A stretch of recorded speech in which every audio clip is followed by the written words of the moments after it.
plasy tongovavy anterina ny arabo ambirarintso antsika mianakavy amin'izao andro vaovao izao indray alakamisy 3 aogositra 2024 dia anterina izay arabo ambirarintso zay tsy misy anavahany io fa na ianao eto antoerana na ianao ny ampitan'ny ranomasina dia iray ihany isika miaraka amin'izany fandarana miara-manonja eto amin'ny MBS ny radio Mada izany isaorantsika ilainary noho ny fitantanany sy ny fitahiny ka na tonga antsika ho velona trapamonjena ka afaka iaraka indray zany ao anatin'izany fandarana miara-manonja to amin'ny MBS ny radio Mada izany ianao dia isaorana tokoa amin'ny hoe fahafozana fotoana sy ny fandaminan-draharaha isan-karazany noho ny fanarahana ny fandarantsika satria midika zany fa tena mahalinanao ny raharaha malagasy ny raharaha-pirenena ny fiainantsika eto Madagasikara indrindra amin'izao hoe vanim-potoana tena mila fifantohana sy mila fandraisana andraikitra mila fijoroana tsy manaiky lembenana manoloana ny tsy mety tsy manaiky lembenana manoloana ny fanitsakitsahana lalàna amin'ny endriny maro samihafa ka izany ka dia zava-dehibe mihitsy ny hoe fanarahanao ny fandarana ka tsy hoe ho fotoana very fotsiny ka hoe tsisy atao zay ka andeha anaraka miara-manonja ao amin'ny MBS ny radio Mada tsy izay mihitsy le izy fa tena hoe ahafahana zany mampivelatra ny fomba fijery sy ahafahana miroso hatrany amin'ny fahamatorana eo amin'ny fandiniana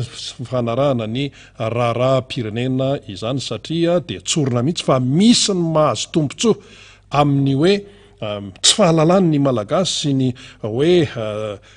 tsy fifatohan'ny sasany amintsika amin'ny resaka raharaha-pirenena dia zay no ararotan'ny sasany dia anaovany an'ity zavatra tsy manjary rehetrarehetra ty hoe fantikahana-dalàna fanitsakitsahana lalàna modina tsy fantatra ny tokony atao ary fananiana atao ny tsy tokony atao amin'ny lafiny maro ka dia izay aloha zany no ataontsika hoe zavatra tsy maintsy apetraka ity ampiandohana isaorantsika ny teknisianina marobe tary andro faly zany eo ambadika eo na ny eto amin'ny foibe na ny any amin'ny toerana maro samihafa izany mikarakara ny resaka teknika ankoatran'izay ny fandarantsika moa zany dia hoe miara-manonja eto amin'ny MBS ny radio Mada efa fotoana maro zay no ataontsika hoe ny rahana kanefa ihany koa rehefa jerena le fotoana ohatrany vetivety ihany zao tsika dia efa volana aogositra sahady inona ny vita inona ny tokony hatsaraina indrindrandrindra eo amin'izay hoe fomba fijery sy famakafakana ny raharaha-pirenena izay zava-dehibe tokoa zany raha ohatra ianao ka tena hoe anatin'ny olo-mandroso sy ny hoe mibanjana trany ny hoavy zany amin'ny hoe fahatsarana amin'ny lafiny maro samihafa resantsika teo ny lafin'ny teknika fa eo ihany koa ny tolo-kevitra avy any aminareo sy ny sy ny sisa raisina tanandroa foana ireny zany na hoe eo ny tolo-kevitra eo ny fampaherezana be dehibe eo ny fanakianana maro isan-karazany zay mampaolo mandroso antsika fa tsy misy an'izany hoe mandeha ho azy fotsiny amin'izao ary izay eto dia samy teny mihitsy fa ny fandarana tahaka ny tony hoe miara-manonja eto amin'ny MBS ny radio Mada itony dia tena nitondra anjara biriky be dehibe ary nitondra akony nisy fiantraikany teo amin'ny fomba fijery sy ny fandiniana ny raharaha-pirenena ary napahazava ny izay ataontsika hoe kimaizimaizina tany ambadimbadika tany zany ary ny atao hoe nitondra fiatraikano isika teo amin'ny mpanaraka sy teo amin'ny fiarahamonina izay no azy lazantsika azy teo anivon'ny fiarahamonina ny miara-manonja teto amin'ny MBS sy ny radio Mada zany ka izay dia mila tohizana hatrany misy ny fanatsarana dia ataontsika ny fanatsarana fantanjona moa dia ninona tanjona tsy ny hoe zay miteny eto dia nareo mieno sy nareo mijery tele dia zay fotsiny tsy zay ny tanjona fa hoe mba hitondra fahatsarana eo amin'ny firenentsika izany ary mijoro amin'ny zavatra tsy mety satria ny taranaka hoavy no hifafankihoany raha ohatra ka tsy misy ny fandraisana andraikitra sy ny fijoroana amin'ny marina dia ho ametra-panontaniana amin'izay ny taranaka hoe fa inona ny nataonareo tamin'izany taona 320 zany fa inona no nataonareo tamin'izany hoe taom-pifidianana atao teto amin'ny firenena teto Madagasikara zany fa misy ny fanitsahan-dalàna, misy ny fanaovana raha-matahora, misy ny tsindritsindrina pression isan-karazany, de inona no nataonareo, inona no nataonareo, misy ny zavatra pasipasohana fotsiny, de inona no nataonareo nanoloana an'izany rehetrarehetra any. Zany no anontaniany ny taranaka ho avy eo amintsika mianakavy izay olo-pirenena amin'izao fotoana zao, manana andraikitra eto amin'ity fireneny ity, ka raha nontaniany taranaka ave tsika de amin'izay fotoana zay isafosafo loha fotsiny, de vitany hoe ka tsy ity izy ity fa tamin'izany anie ka sarotra ny fiainana ka ny tsy fandraisana andraikitra dia ireo taranaka no ibaby an'izany. Ka izay no tsy maintsy ametrahantsika mazava tsara nyity raha ty fa tsy hoe tsisy ataoka andeha andany andro amin'ny fandarana tahaka antony. Eny ary tompolasy tompovavy raha ny fandaminana eto sy ny fandaram-potoana rehefa laka misy tahaka an'izao dia ny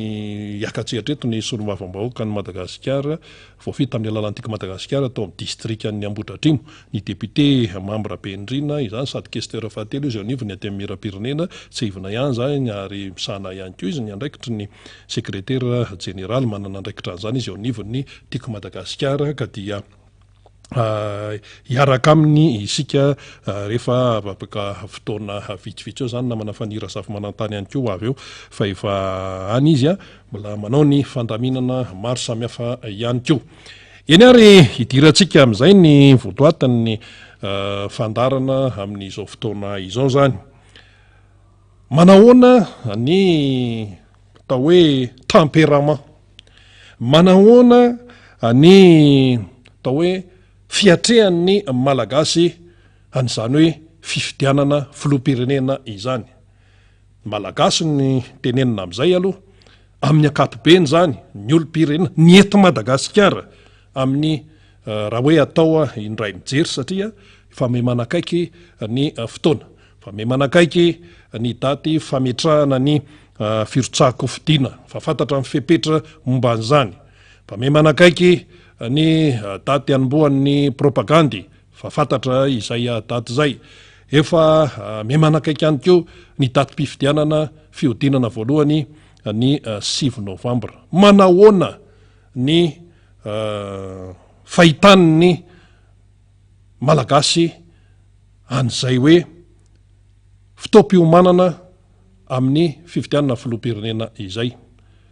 Rehefa jerenao indray mibango fotsiny le izy, jerentsika menakavy indray mibango dia maro ny fiahiahina.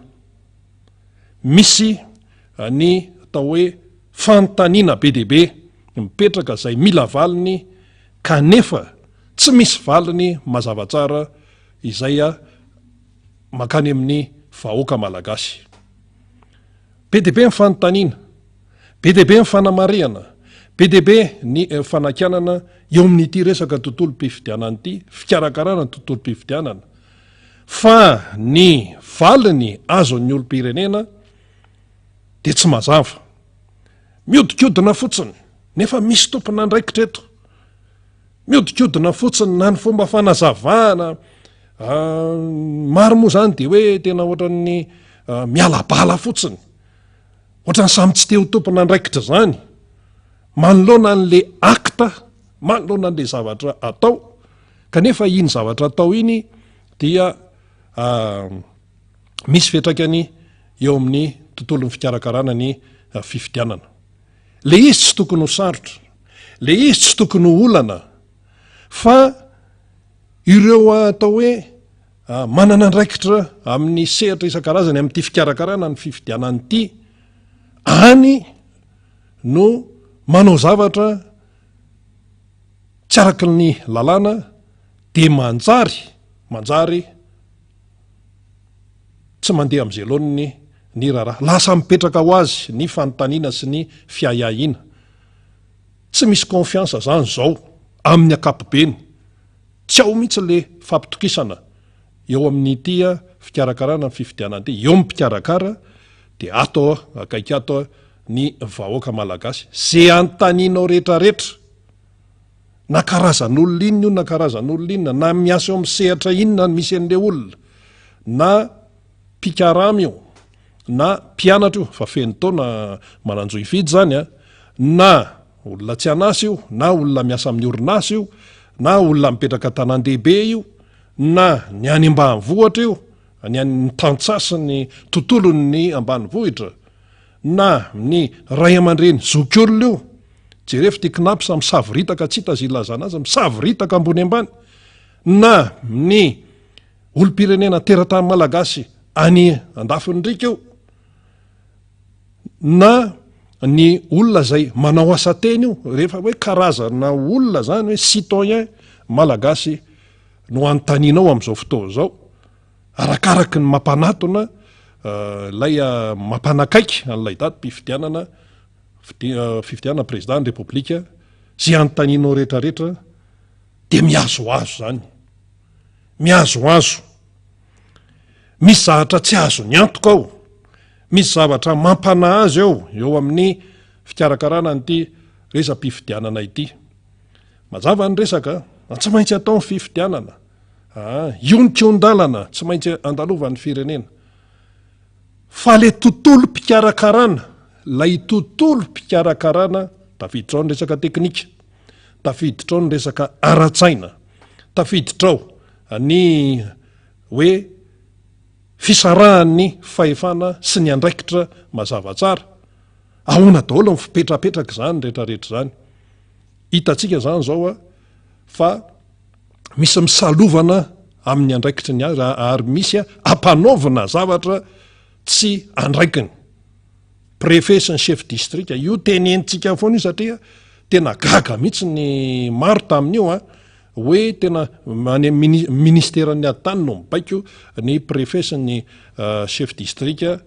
anao zavatra anazava ny hoe ny programme ny gouvernemanta sy ny siasisisy efa fantatrao fa tsy andraikiny zany de mbola atao ihany le izy miaraka mibaiko isan-karena tsy maintsy mitety commune anankitelo farafakeliny ao anatin'ny herinandro de avy eo manao tatitra de avy eo miresaka any amin'ny zay mpandraraha any amin'ny commune zay tetezana any be deabe ne mifetraka an'zany zany no hitan'ny malagasy de normal be ho sika zay le atadiavantsika ny Andriamatora Motarsona normal be le vahoaka le vahoaka malagasy raha mametra-panontaniana fa ahoana ihany izy ty efa betsaka zay fifidianana tompoky natao teto amin'ny firenena zay fa raha hoe jerena zany raha hoe lanjaina na hoe refesina ny fiatrehan'ny malagasy nylay fifidianana izay hitranga zay ho atao eto amin'ny firenena ity 13 ty ny tena mampana be ny hany aloha tonga de tsorona mihitsy hoe mampana satria manjaka loatra ny tsy fanarahana ny lalàna manjaka loatra ny family viliana ny lalàna eto amin'ny firenena manjaka loatra lay family viliana ary eo le family viliana dia ny fanazavana izay tonga any amin'ny vahoaka dia zany fanazavana zany eny dikan'zany hoe mitondra ny azavana hoe misy maizimaizina zany hoe de hoe ity ara ny fanazavana momba an'io mitondra ny azavana zay ny dikany hoe fanazavana fa le fanazavana explication makany amin'ny vahoaka tsy ao mihitsy tena hoe tsy ao mihitsy satria le izy vakina fotsiny ao ny fiteny tsy mahafantatra mihitsy le olona fa ahoana ihany izy ty io olona mipetraka natany an-dehibe aza tsy mahita an'zay am'zay loniny am'ty raharaha ty am'ty raharaha mpifidianany ty nefitsika zany zao volana aogositra septambra oktobra de tonga le novambra raha hoe raisika zany le daty mpifidianana efa mivoaka tamin'ny fomba ofisialy de malagasy to inona no miatrika an'zany fifidianan'zany malagasy feno aya malagasy tsy mahafantatra ny tokony ho fantany malagasy miaina ao anatin'ny ampiainina ao anatin'ny tsy fanarahan-dalàna ary malagasy takonana ny masony sy ny sainy sy ny masom-panahany tsy ahita an'izay hoe zavatra tsy mety eto amin'ny firenena izay. L izy eny tena hita mibaribary hoe misy zavatra tsy mety dia mila fanazavana zany le izy hoe na hoe mila fanapaha-kevitra ihany ko. Iza moa no tompon'ny fanapaha-kevitra, iza no tompon'ny fampiarana ny lalàna, iza ny tompon'ny fanaovana ny lalàna. Fanaovana ny lalàna zao fahefana mpanao lalàna de ny any amin'ny parlemanta, ny atemy mera-pirenena ny voalohany disitra am'zany, de eo ny sena zany ny mpanao lalàna zany. Asan'ny atemy mera-pirenena manara-maso ny asan'ny gouvernemanta. Toy zany zao ny gouvernemanta manome baiko amin'ny préfet sy ny chef district hoe andeha hitety commune na nazava amin'ny programme mpanjakana sy programme ny gouvernemanta any. Le atemy mera-pirenena nefa tsy mivorontsony efa tapitra ny fivoriana de ararotiny reto atao amin'ny exécutif ato zay. Ohatra fotsiny zany zao dia fisarahan'ny fahefana séparation de pouvoir. Mba tsy tenenana hoe tena tsy misy an'izany mihitsy ve eto Madagasikara sa ahoana. Fa ny zavatra hita dia mifangaro voraka firenena entina ao anatina fifangaronana fahefana mitsabakatsa ary. Efa tenenina zao hoe seni tompoko dia rafitra mahaleo tena. Seni rafitra mahaleo tena mikarakara ny resaka teknika, mamoaka taremarika izy hoe zao ny vola, lela vola ilaina amin'ny ahafahana manatotosa antsangany sy andavany ny fifidianana président ny repoblika. De hidiran'ilay fahefana mpanantanteraka tsy mety io, be loatra io. Fa ahoana moa anao no mibaiko ny seni ka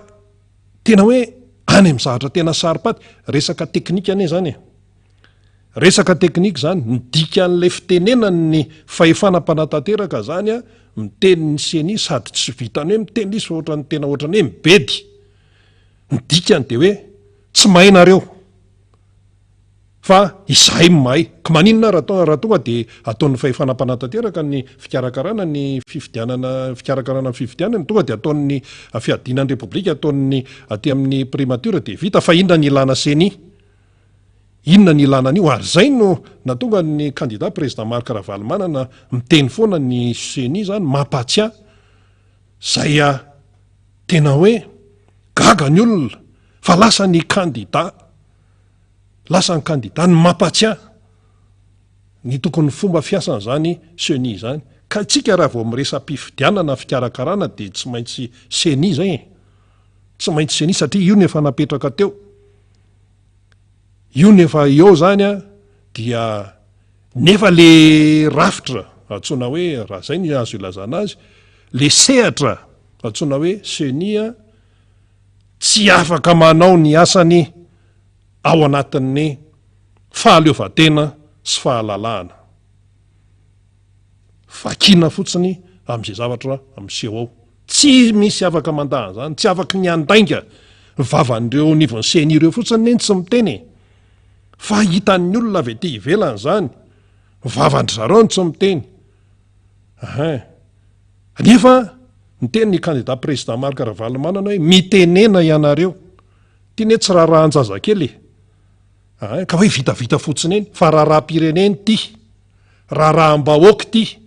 iakina ny fiainan'ny vahoaka malagasy ty, ary samy mbola ho anontanin'ny taranaka daholo isika menakavo hoe ahoana no nataonareo, ahoana ny tiany tokony nataonareo nefa tia indray no nataonareo, maninona no nangina fotsiny manoloana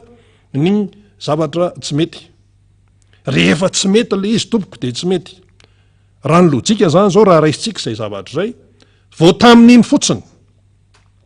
hoe namoaka taremarika ny seni amin'ny lelavola ahafahana manantanteraka ny fifidianana,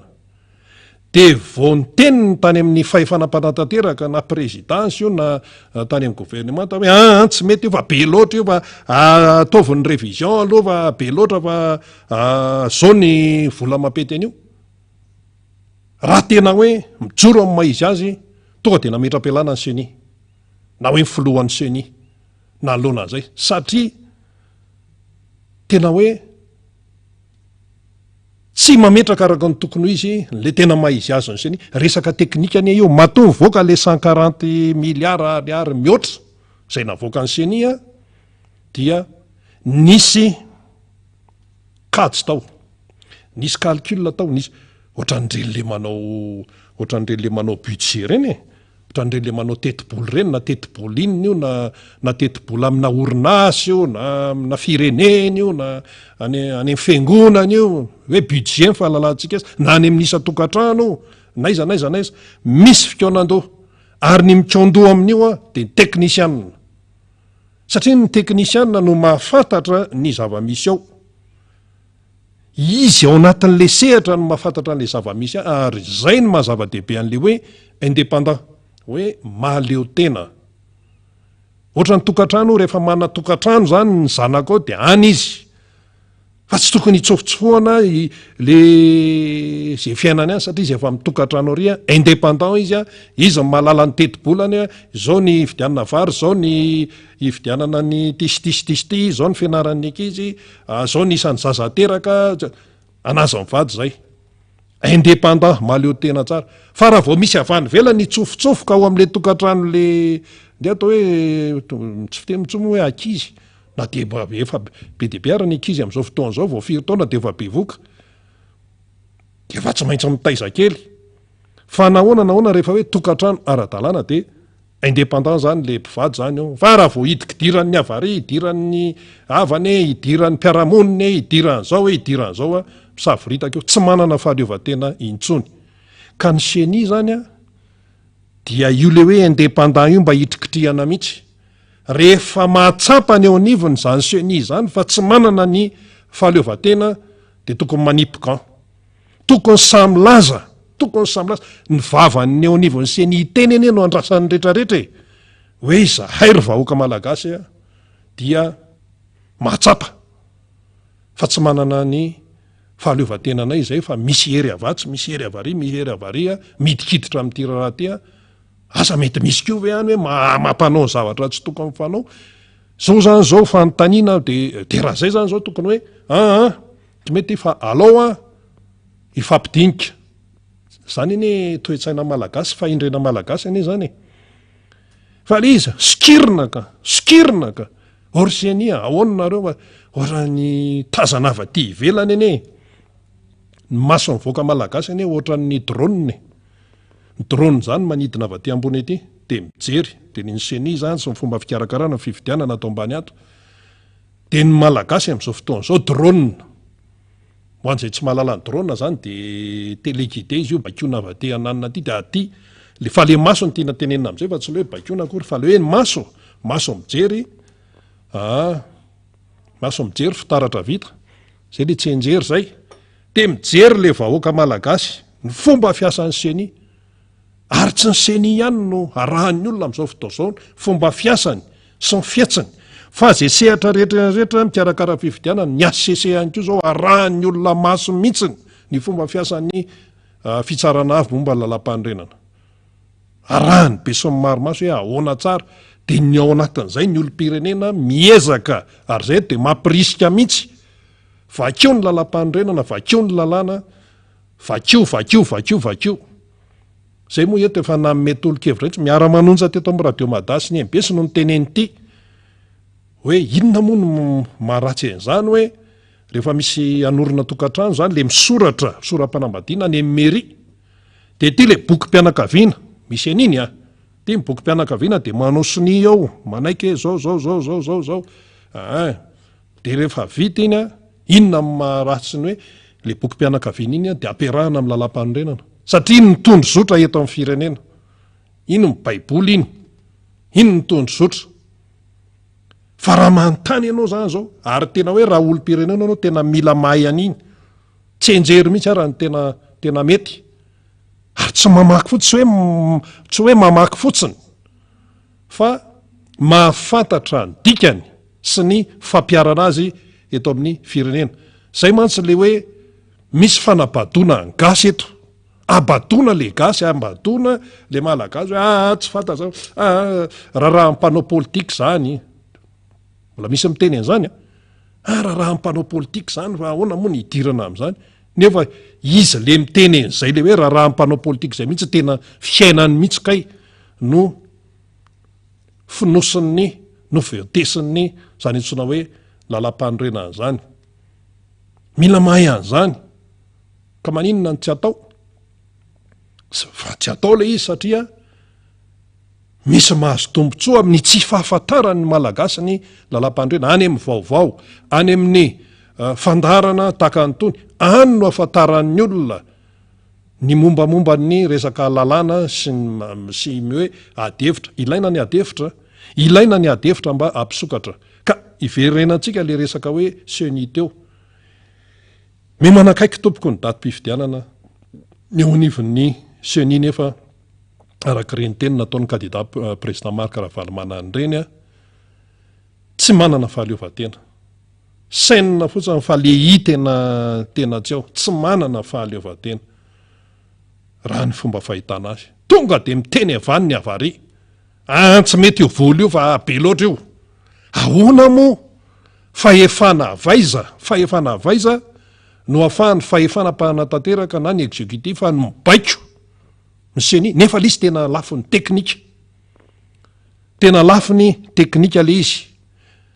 ny ataony any zay rafitra ny ivelan'ny seni zany de rehefa miteny zeny hoe 140 milliards mahery mavitany io a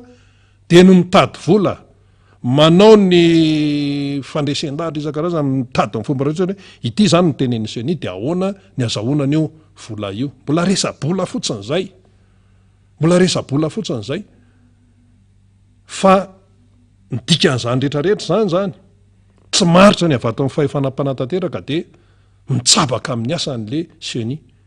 fa zay azo mibaikona ihany koa ty amin'ny fahefanam-panantanteraka ty de baikona ohatrany ty mibaiko préfet sy chef district de baikona le izy tena baiko mihitsy a de aveo tsy maintsy manao tatitra tsy hoe mitetezon'ny commune arak'izay tratra fa minimum fananinona ny telo minimum misy zavatra misy daty enjehanao zany avaiza zany baiko zany no miainga avany etapiny any avany amin'ny tompo-pahefana ka ny fahefanao zany aty amin'ny rafitra mpanantanteraka aty amin'ny fiadidinany repoblika sy aty amin'ny primature mazava iny ene voafaritry ny lalàna ihany koa fa tsy misy ny lalàna mihitsy afaka miteny hoe ny fiadinany repoblika ny fiadinany primature de afaka hitsara na hibaiko na anitsy ny fomba ny asa ataony eo anivon'ny seni satria fa mivozaka raha mibaikobaiko angamba satria fa zany foana zany ny tantanana amin'ny firenena de na ty amin'ny tsy tokony hidirana raha de hidirana de ohatrinona marina zany zao le teti-bola anaovana ny fifidianana ary ohatrinona marina nitenen'ny seni ve sa le niteneniny tany amin'ny fahefanam-panantanteraka ve sa inona de iza no arahana de iza ny afaka mamaly an'izay de ny seni any ny seni ny afaka mamaly hoe zao le izy inona moa ny efa niteneniny zareo le 140 milliards ariary zay le izy inona efa niteneniny iny zany ny tokony hotazomina fa tsy miteny daholo ty zahatra ho teneny ty na izay atao miara-manonja koa raha ny afaka mba miteny ny candidat koa ny afaka miteny hoe zao ny eritreretony hoe mahavitany io raha hoe mandinika izy fa ny candidat président Marc Ravalomanana tompoko tsy mbola miteny am'izay resaka hoe teknika amin'ny resaka vola zany ampiasainy ny seni na hoe ny RMDM manonteny hoe zao ny sorabola tokony anaovana an'io na hoe ny mpanohatra na ny atoko iza na ny FFKM ny FFKM tena manandraikitra izy amin'ny resaka tontolo-pifidianany ty iarahantsika mahitsy zany mitsangana ny azy moa ny mifanaraha-maso ny azy ary ny azy mijoro amin'ny fahamarinana fa tsy mbola naheniny FFKM anao ka nyteny hoe zao ny sorabola tokony avitany io fifidianana io satria tsy anjarany zany tsy anjarany ny atoko politika no miteny resaka sorabola satria resaka teknika riananina ry zany tsy anjarany ny mpitondra fanjakana zany matoa le senina sy nasoratra hoe ary amin'ny farany ary indépendant mahaleo tena izy de alao izy anao ny asany ao am'izay le hoe fahaleovan-teny zay fa tsofofoanao daholy atika tsofoanao ary zay le hoe tsy misy ny séparation de pouvoir eto amin'ny firenena malagasy tsy misy nefa zany tena hoe laklean'ny fampandrosoana séparation de pouvoir, état de droit, inona ihany koa hoe fanjakana bonne gouvernance, fanjakana tsara tatana, zany foana miverimberina eo, zay ny lesona, zay foana ny lesona zay, fa tsy atao le izy, fa soratra feza teny tsara tare, tsara rafitra fotsiny, fa tsy atao. De anika na samy mpahay lalàna ary samy nianatra droit aza dia samy hafa ny fomba fijery, nefa tokony ho ray ihany raha vao resaka hoe lalàna zany de fa io zany le izy. Fa di misy mandrisotra ato, ka misy mandrisotra ry, na misy mandrisotra ry. Io resaka hoe nationalité any Andry Rajoelina hoe mizaka zoam-pirenena frantsay io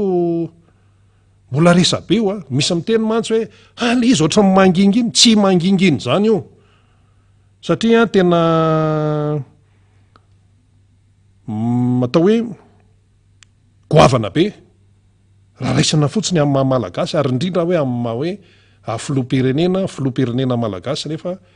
misy filoham-pirenena frantsay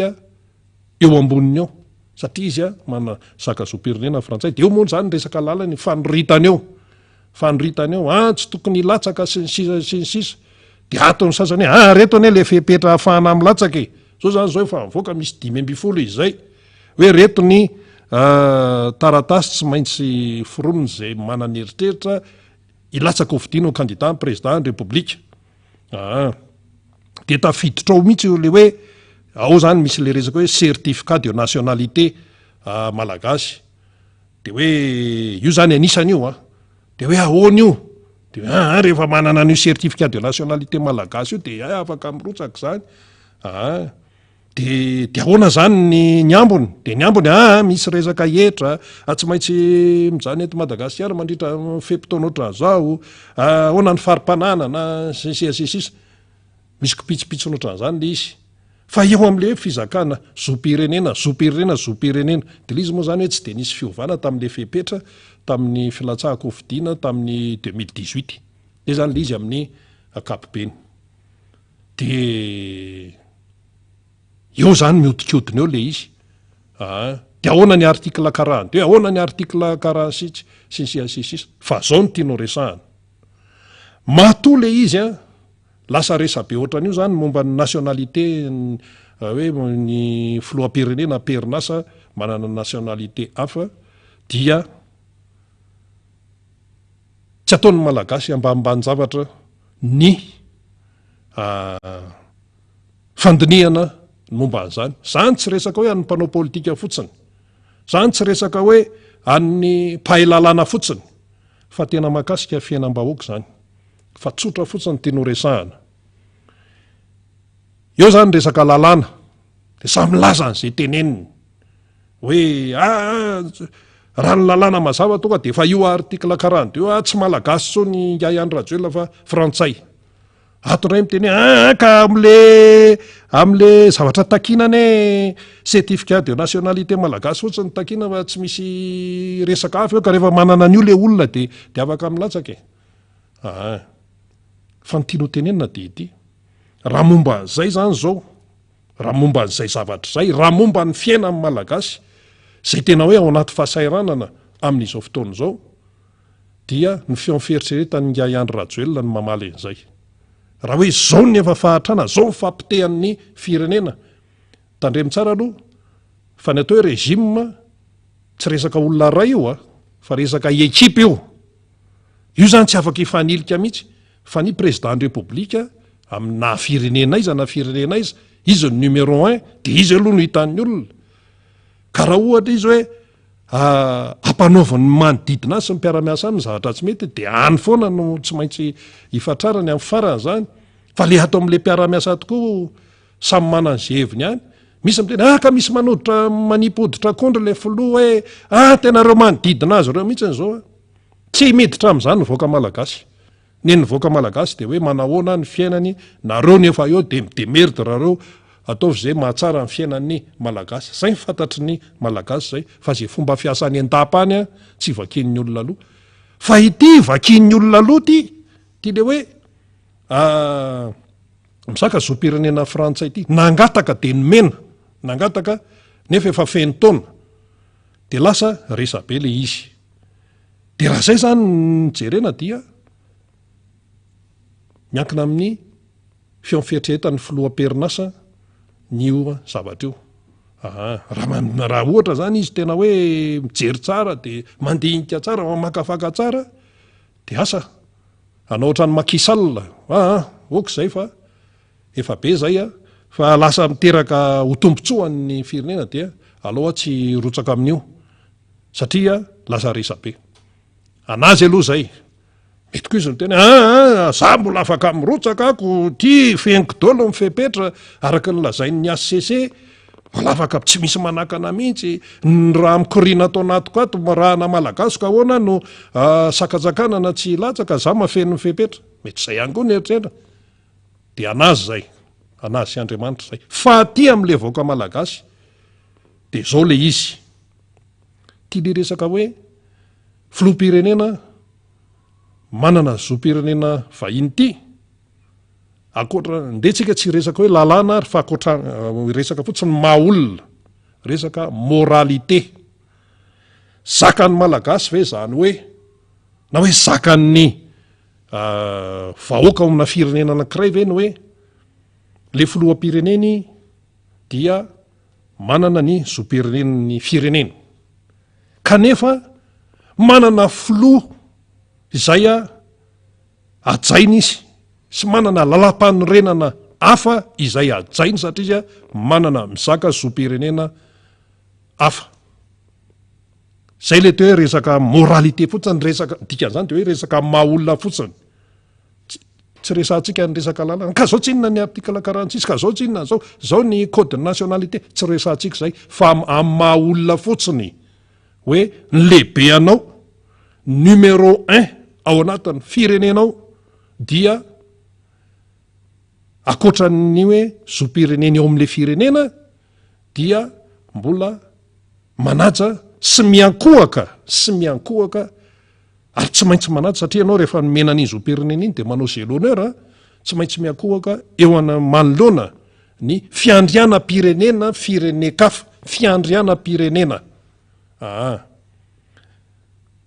zay le manahirana zay tsy maintsy miankohaka ianao zany manoloana ny saina frantsay nefa ianao président ny république eto Madagasikara zany resaka moralité ato zany tsy miresaka lalàntsika fa maha olombelona fotsiny tsy maintsy manaiky ianao zany ny constitution frantsay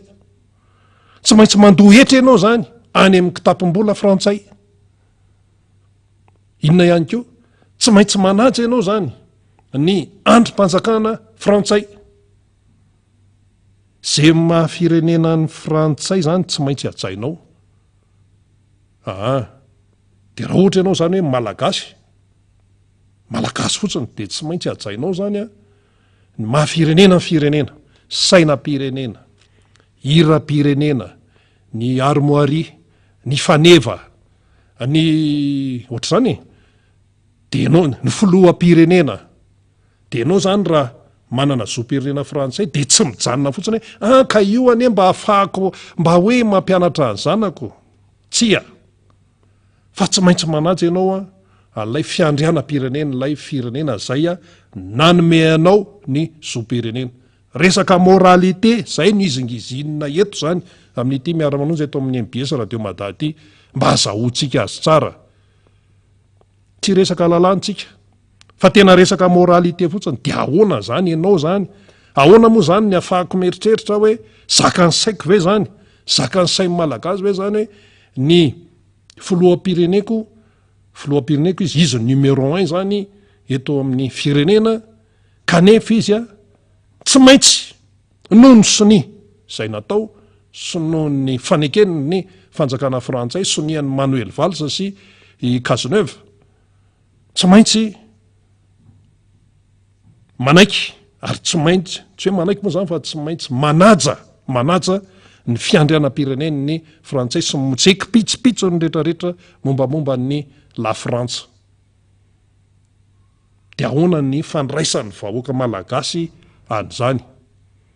ary ny lalàna frantsay koa anefa etsenanetsy de milaza ny aminy hoe raha teratahan'ny frantsay ianao dia tsy afaka mitsapatsapaka sy mikitikitika amin'ny raharaham-pitantanana any amin'ny firenen-kafa any raha ohatra ianao ka hoe nationalité frantsay. Le fahazahonany nationalité frantsay ane re olona dia misy engagement ary misy fepetra tsy maintsy arahany fa tsy hataratasy fotsiny ty de hoe mahazo an'tya dia zao fa voafatotra misy mamatotra anao zany raha manana nationalité allemand ianao de tsy maintsy manaraka amin'ny tsipriany ny tsy maintsy manaja ny fiandrianam-pirenena allemand ary tsy maintsy manaraka amin'ny tsipriany manaja ny androm-panjakana ao zany a sy ny ianao zany efa lasa citoyen zay le hoe citoyenneté ianao zany efa lasa citoyen olo-pirenena frantsay na hoe olo-pirenena allemand na olo-pirenena espagnol de rehefa zay ianao de tsy maintsy manaraka tsy maintsy voafatotra ianao amin'izay lalàna sy ny mombamomba ny androm-panjakana sy ny rafi-pitantanana any amin'le firenena dikan'izay zany zay mody tsy tenenina eto Madagasikara dikan'izay zany dia na eo aza ny filazana hoe raha malagasy ny atao anatiko ato tsy any le izy tsy hoe ny raha malagasy mikorina ao anatin'ny ny tena no hoe ahoana tsisy mandahan'izany ene tsy misy mandahan'izany fa ianao le olombelona izay voafatotry ny rafi-panjakana sy ny fiandrianam-pirenena firenen-kafa iny tsy zakany saina satria ianao ao lehibe larana voalohany président de la république zay zay le resaka moraly zay ary io resaka moraly io a goavana be io zay le hoe misy hoe le hoe légitime de hoe légal le légitime tya ny tena mametraka amin'ny maha olombelona io légal ara-dalàna resaka lalàna de eo koa iny fa ny légitime sy ny légal iny miara fameno mantsy reo zany légal tena zava-dehibe zay fa ny légitime resaka raha moraly ahoana ny tokony ho izy ao anatin'izany resaka raha moraly zany mipetraka ny fahendrena mipetraka ny hasina valeur zay ane no mampimenomenina ny maro fa tsy de resaka hoe tsy fitiavana olona na hoe nareo koa de manao resabe zahatra tsy tokony andaniana fotoana zany zahatra zao ma tsy le nitenenina hoe io le fa fitsikeranany hoe ahoanya ny filoam-pirenena malagasy am-perinasa inga Andry Rajoelina no manana zoam-pirenena frantsay tsy tokony edina hevitra zany zao tsara lisy faux problème manao andanianareo fotoana faux problème ahoana moa tompoko maha faux problème an'izany ahoana ny maha faux problème an'izany hoe amin'ny filoam-pirenenao dia tsy maintsy miakohaka amin'ny misy lalam-panorenana frantsay de tsy maintsy manaiky an'iny ahoana zany no faux problème ny filoam-pirenenao dia tsy maintsy mandohetra satria izy olo-pirenena frantsay ary manaraka ny lalàna frantsay ahoana ny maha faux problème an'izany ny filoam-pirenenao dia manana filoha mbola amboniny zay firenen-kafa de Emmanuel Macron ahoana ny maha faux problème an'izany raha ohatra ny olona ka manakina an'izany tena resaka moralité fotsiny zany resaka hoe fisainana fotsiny am'izao zay le izy ahoana ny maha faux problème ny amin'ny hoe rehefa mandeha ny la marseillaise io moa zany na hiram-pireneniza aloha na hiram-pireneniza de hoe zay le fanajana aloha ohatra hoe any amin'ny baolina de hoe mandeha de manaja ianao fa le hiram-pirenena iny dia mamatotra lay olo-pirenena ny filoha-pirenena malagasy zany zao filoha-pirenena malagasy aperinasa de manana hiram-pirenena anankiroa ndray rytany razanay malala ndray la marseillaise fa ny citoyen malagasy fotsiny tsy tsy voafatotra amin'izay hoe lalam-panorenana frantsay, hira-pirenena frantsay, androm-panjakana frantsay, ny lalàna isan-karazany any amin'ny frantsa tsy voafatotra amin'izany fa ny mahavoafatotra ny malagasy, ny citoyen malagasy, ny manana zo-pirenena malagasy dia ny lalàna eto Madagasikara sy ny rafim-panjakana eto Madagasikara sy ny fiainana eto Madagasikara. Fa raha ohatra le olona tsy filoham-pirenena, tsy misy mivaky loha amin'izay, tena mipetraka mihitsy le hoe faux problème. Raha ohatra le olona tsy filoham-pirenena, fa le olona filoham-pirenena faratapony eo amin'ny firenena malagasy kanefa voafatotra noho ny fanekena, noho ny fangatana zay natao ny voafatotry ny lalàna frantsay sy ny maizy azy ny frantsay. Zakany malagasy fe zany, io le mody tsy tenenina io le mody tsy tenena fa pasoana fotsiny hoe tsy maninona zany fa nga double nationalité zany mbola tsy resana ary le article 42 eo amin'ny lalam-pandroena rehefa nangataka ianao dia manary ny malagasy ianao, iny ary mbola tsy resana fa ity ane efa tena miatra mihitsy amin'ny filoham-pirenena malagasy zany zao ny lalàna frantsay. Zay le izy miteny hoe tena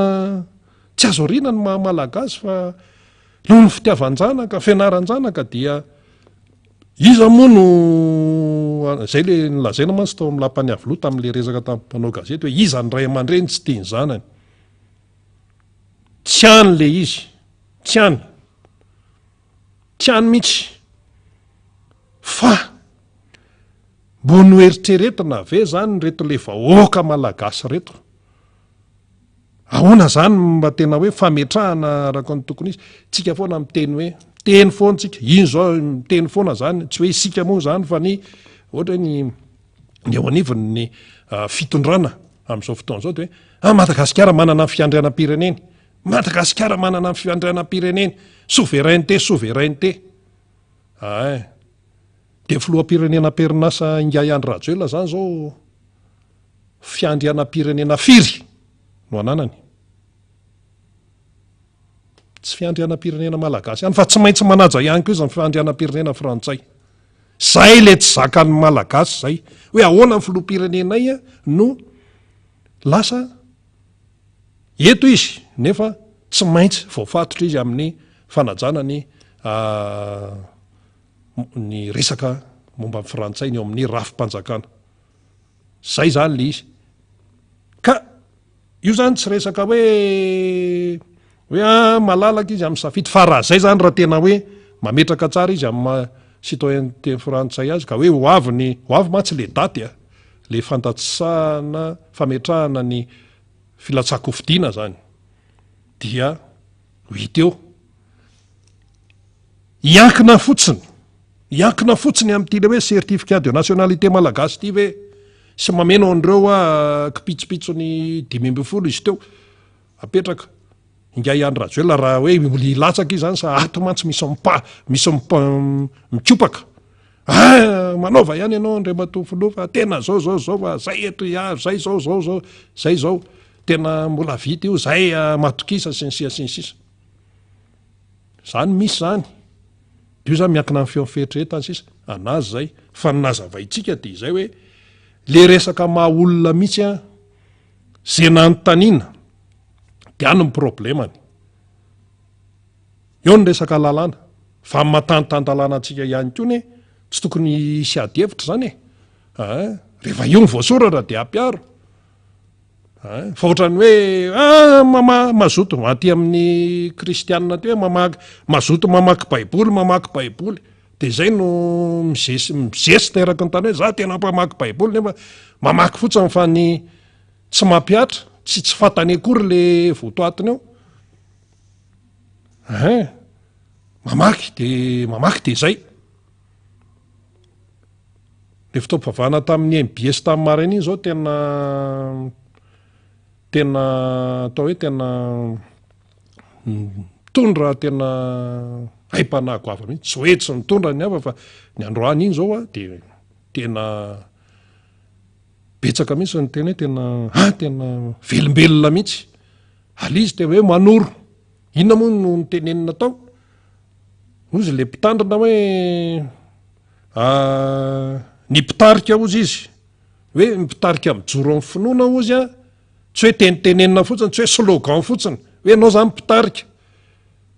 za mpitarika de za manam-pinoana fa rehefa mitondra n'izay slogan zay ianao hoe mpitarika mijoro amin'ny finoana de hoe mila mandray andraikitra aseho zany ianao am'izay hoe mandray andraikitra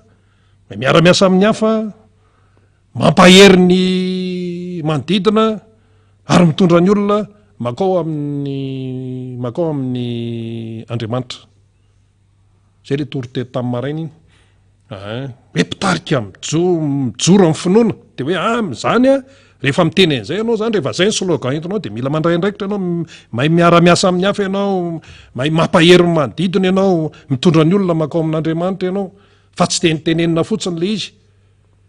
zay zany le hoe rehefa manana tena hoe slogan ty ambony ty anana ty ianao de mitaky reto fa raha nanao an'izany ny mpitondra teto Madagasikara atao anatin'izay 5 taona zay ty régime ty tsy mandady ohatran'izao ny malagasy tsy misy an'izany hoe mizara vatsitsindro zany akory fa manana fiariny ny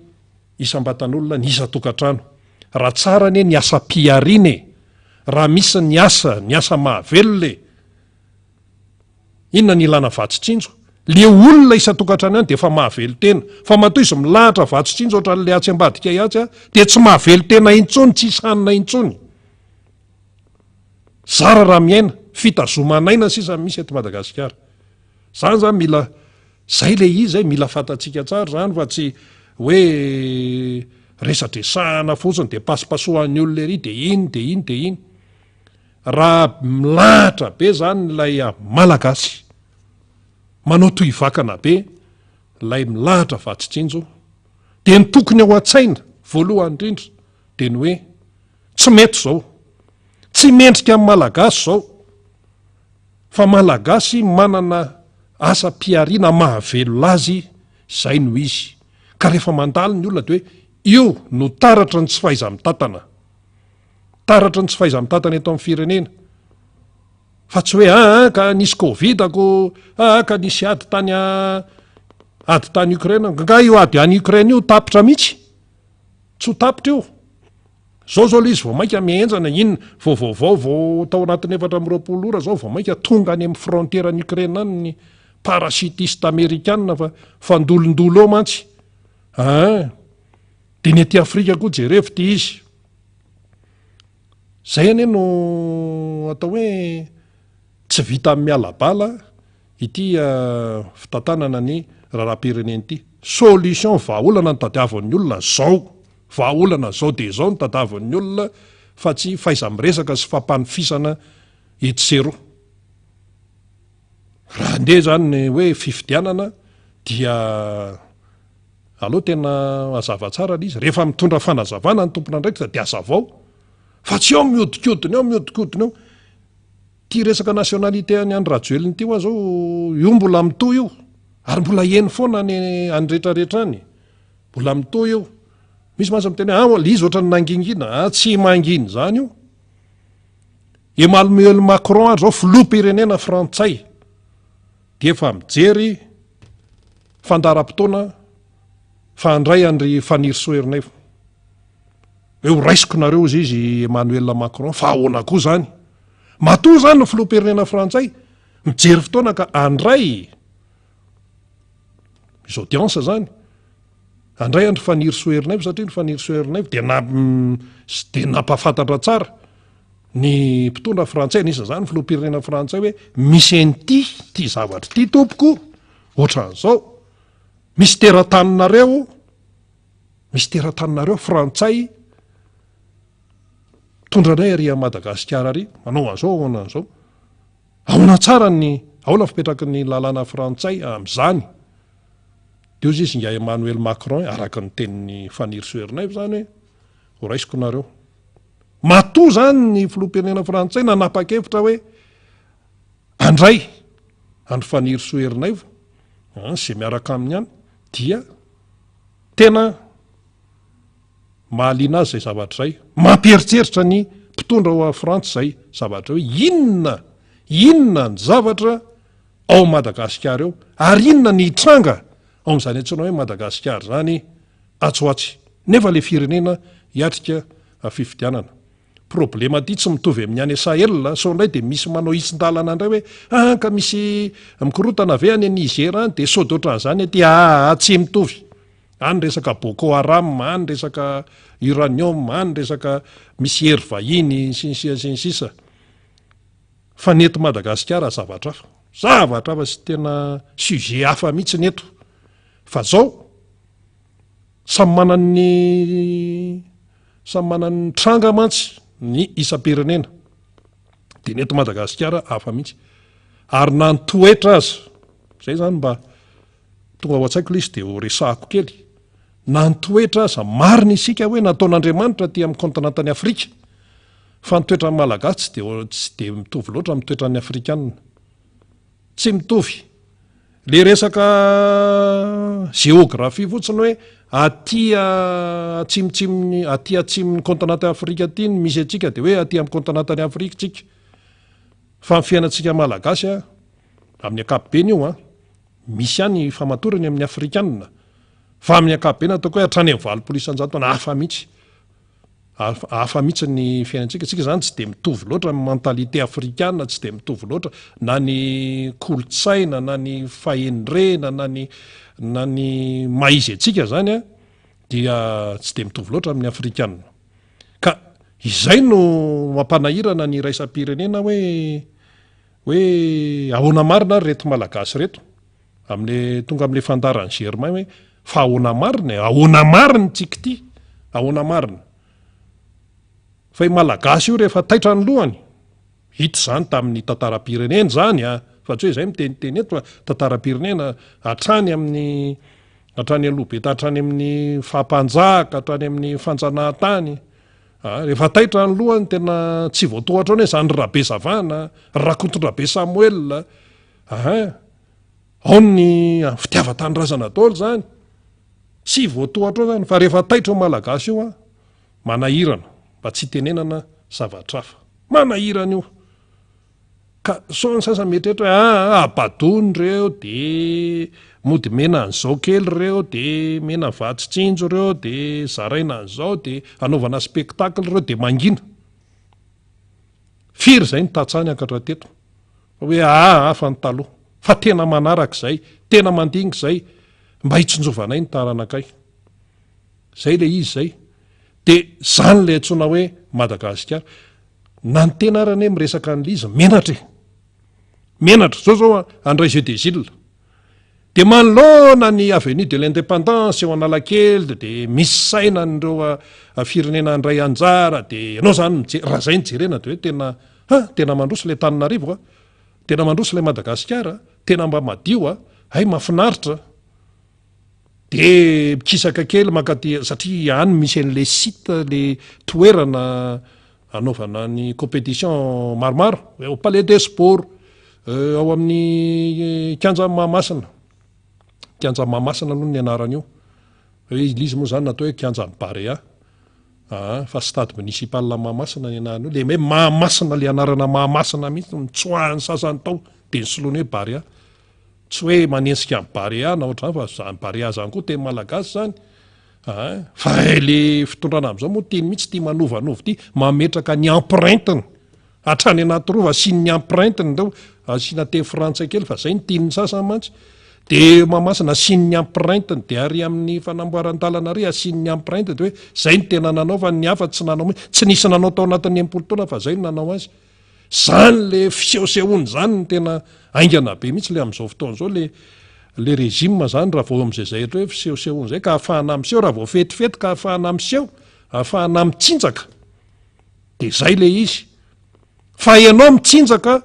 manoloana ny zordira, manoloana ny voaka malagasy mitrindroka zordira miaraka amin'ny elika ery amin'ny tombon-jordira ery.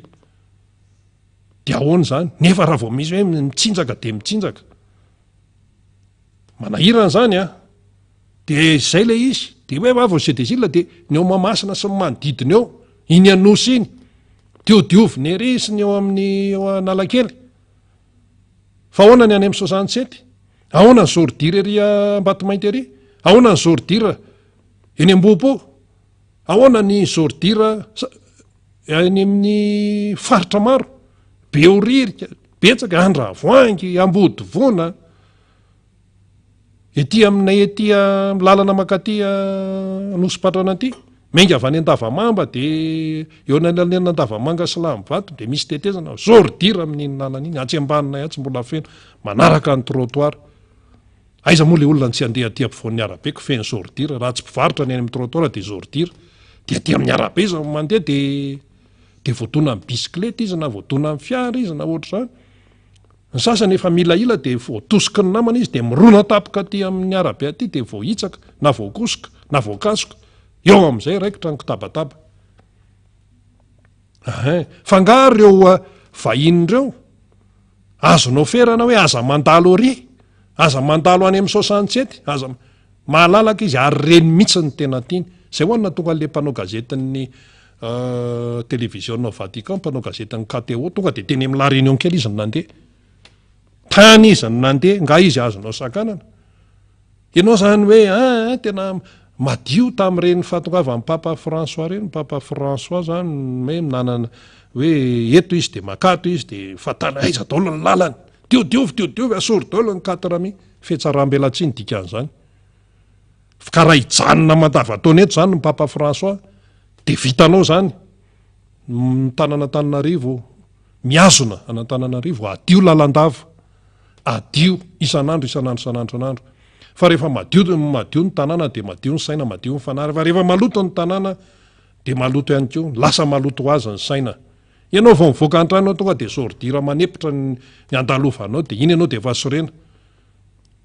de zay le hoe sorena avy any an-tranony any le olona de any amin'ny toeram-piasahany ko aripany daholo kitakitainy daholo zay toeram-piasahany eo hoe fa naninona ary ty fa zay ny naninona anazy ay sorena ary amin'ny amboteazy zao ny amboteazy ay iny le akoron-drano mihitsy anaovana an'le pilonina be le akoron-drano iny lasa miditra tsirairay fil anankiroa le izy de lasa eo amin'le any lasa fil tsirairay mety manao zay ho afa amin'ny polisy isorana amin'ny polisy nasionaly polisy communaly miara-miasa zany de isorana izy ireny manao ny asany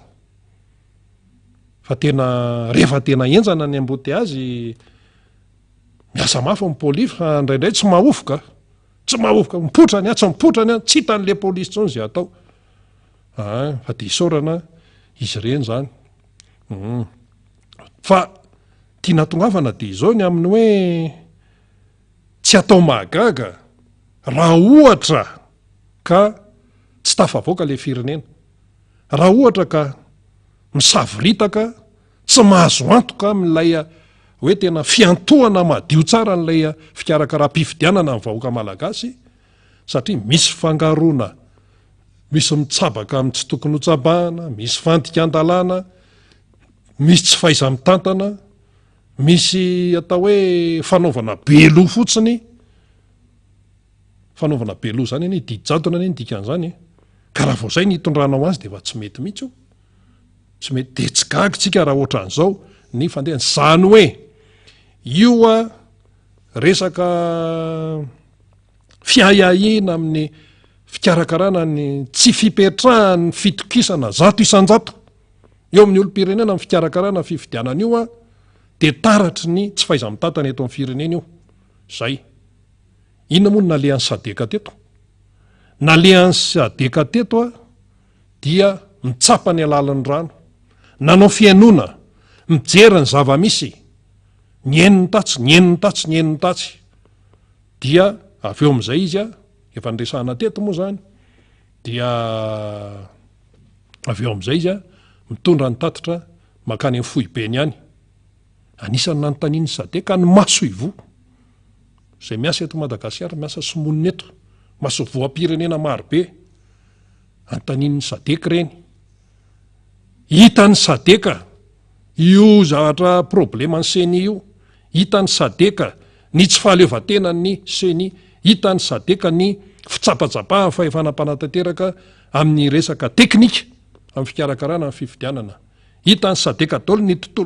fikarakarana tontolo-pifidianana, hitany sadeka io resaka hoe nationalité andrajo elo hitany daholo zany. Dia ahoana zany ny efarany ty zavatra ty? Normal ny CSS raha manakina hoe tokony mametra-pialana amin'ny prime ministre, de nisy ministra vitsivitsy moa nyteneniny zareo tao amin'ny CSS tao. Fa raha ty amin'ny resam-pifidianana zany dia tsy mipetraka intsony ilay tena hoe fitokisana zany antsona hoe lehibe ny administration zany. Eo ny resaka fifidianana, de eo ny resaka fampiasana amin'ny tsy tokony izy ny mpiasam-panjakana, na mpiasam-panjakana tsotra io na mpiasam-panjakana ambony. Fa rehefa na ambony na tsotra na inona de mpiasam-panjakana zay rehefa manao ny asam-panjakana. Ka raha misy any zany miteny hoe tena tokony ho gouvernemanta afany ao, ahoana moa zany no mbola metrana fitokisana amin'io amin'ity le gouvernemanta miainana amin'izao fotoana zao? Io rehefa indimy inenina namboarina tao efa raha le fomba fiasa fotsiny zany, efa nisy ministera enim-bolana intérim ministra tao, de zany ve no isahana any resaka fifidiana? Satria tsy maintsy eo le gouvernemanta amin'ny resaka fifidiana io, satria misy an'izay le rafitra zay akoatran'ny CENI, de izy mbola eo. De ahoana no hipetrahany tena fitokisana amin'izany? De efa mandeha be zany resaka zany zao, hoe tena raha tiana zany no tokony ina moa ny tanjony, de hoe fifidianana madio sy mangarahara tena hoe mety tsara, raha tiana zany ny hitazona an'izay hoe mahatongavana amin'izany, dia tena mila mipetraka ny neutralité amin'ny administration, neutralité tsy momba ny atsy tsy momba ny aro amin'ny resaka fikarakarana. Tena neutre ve ny gouvernement an'Andriamatoa Christian? Tena neutre ve ny eo anivon'ny CENI? Ireo le tena mpikirakira izany le akaiky vilany fenoary ny ao amin'ny lafin'ny fikarakarana. Raha antanitsika menakavy hoe mahoana ny fahitanao azy, tena hoe tsy mitongilana ve zareo? Tena neutre amin'izany hoe administration zany, fitantanan-draha-panjakana tsy mitongilana. Fa tonga de miteny maro hoe tena misy fitongilanana. Ka io zao ka io ve io fibaikionan'ny préfet sy ny chef district anao zavatra tsy andraikin'io ve de zany ve tsy efa fitongilanana zany? Misy tany zao propagande ho aniza,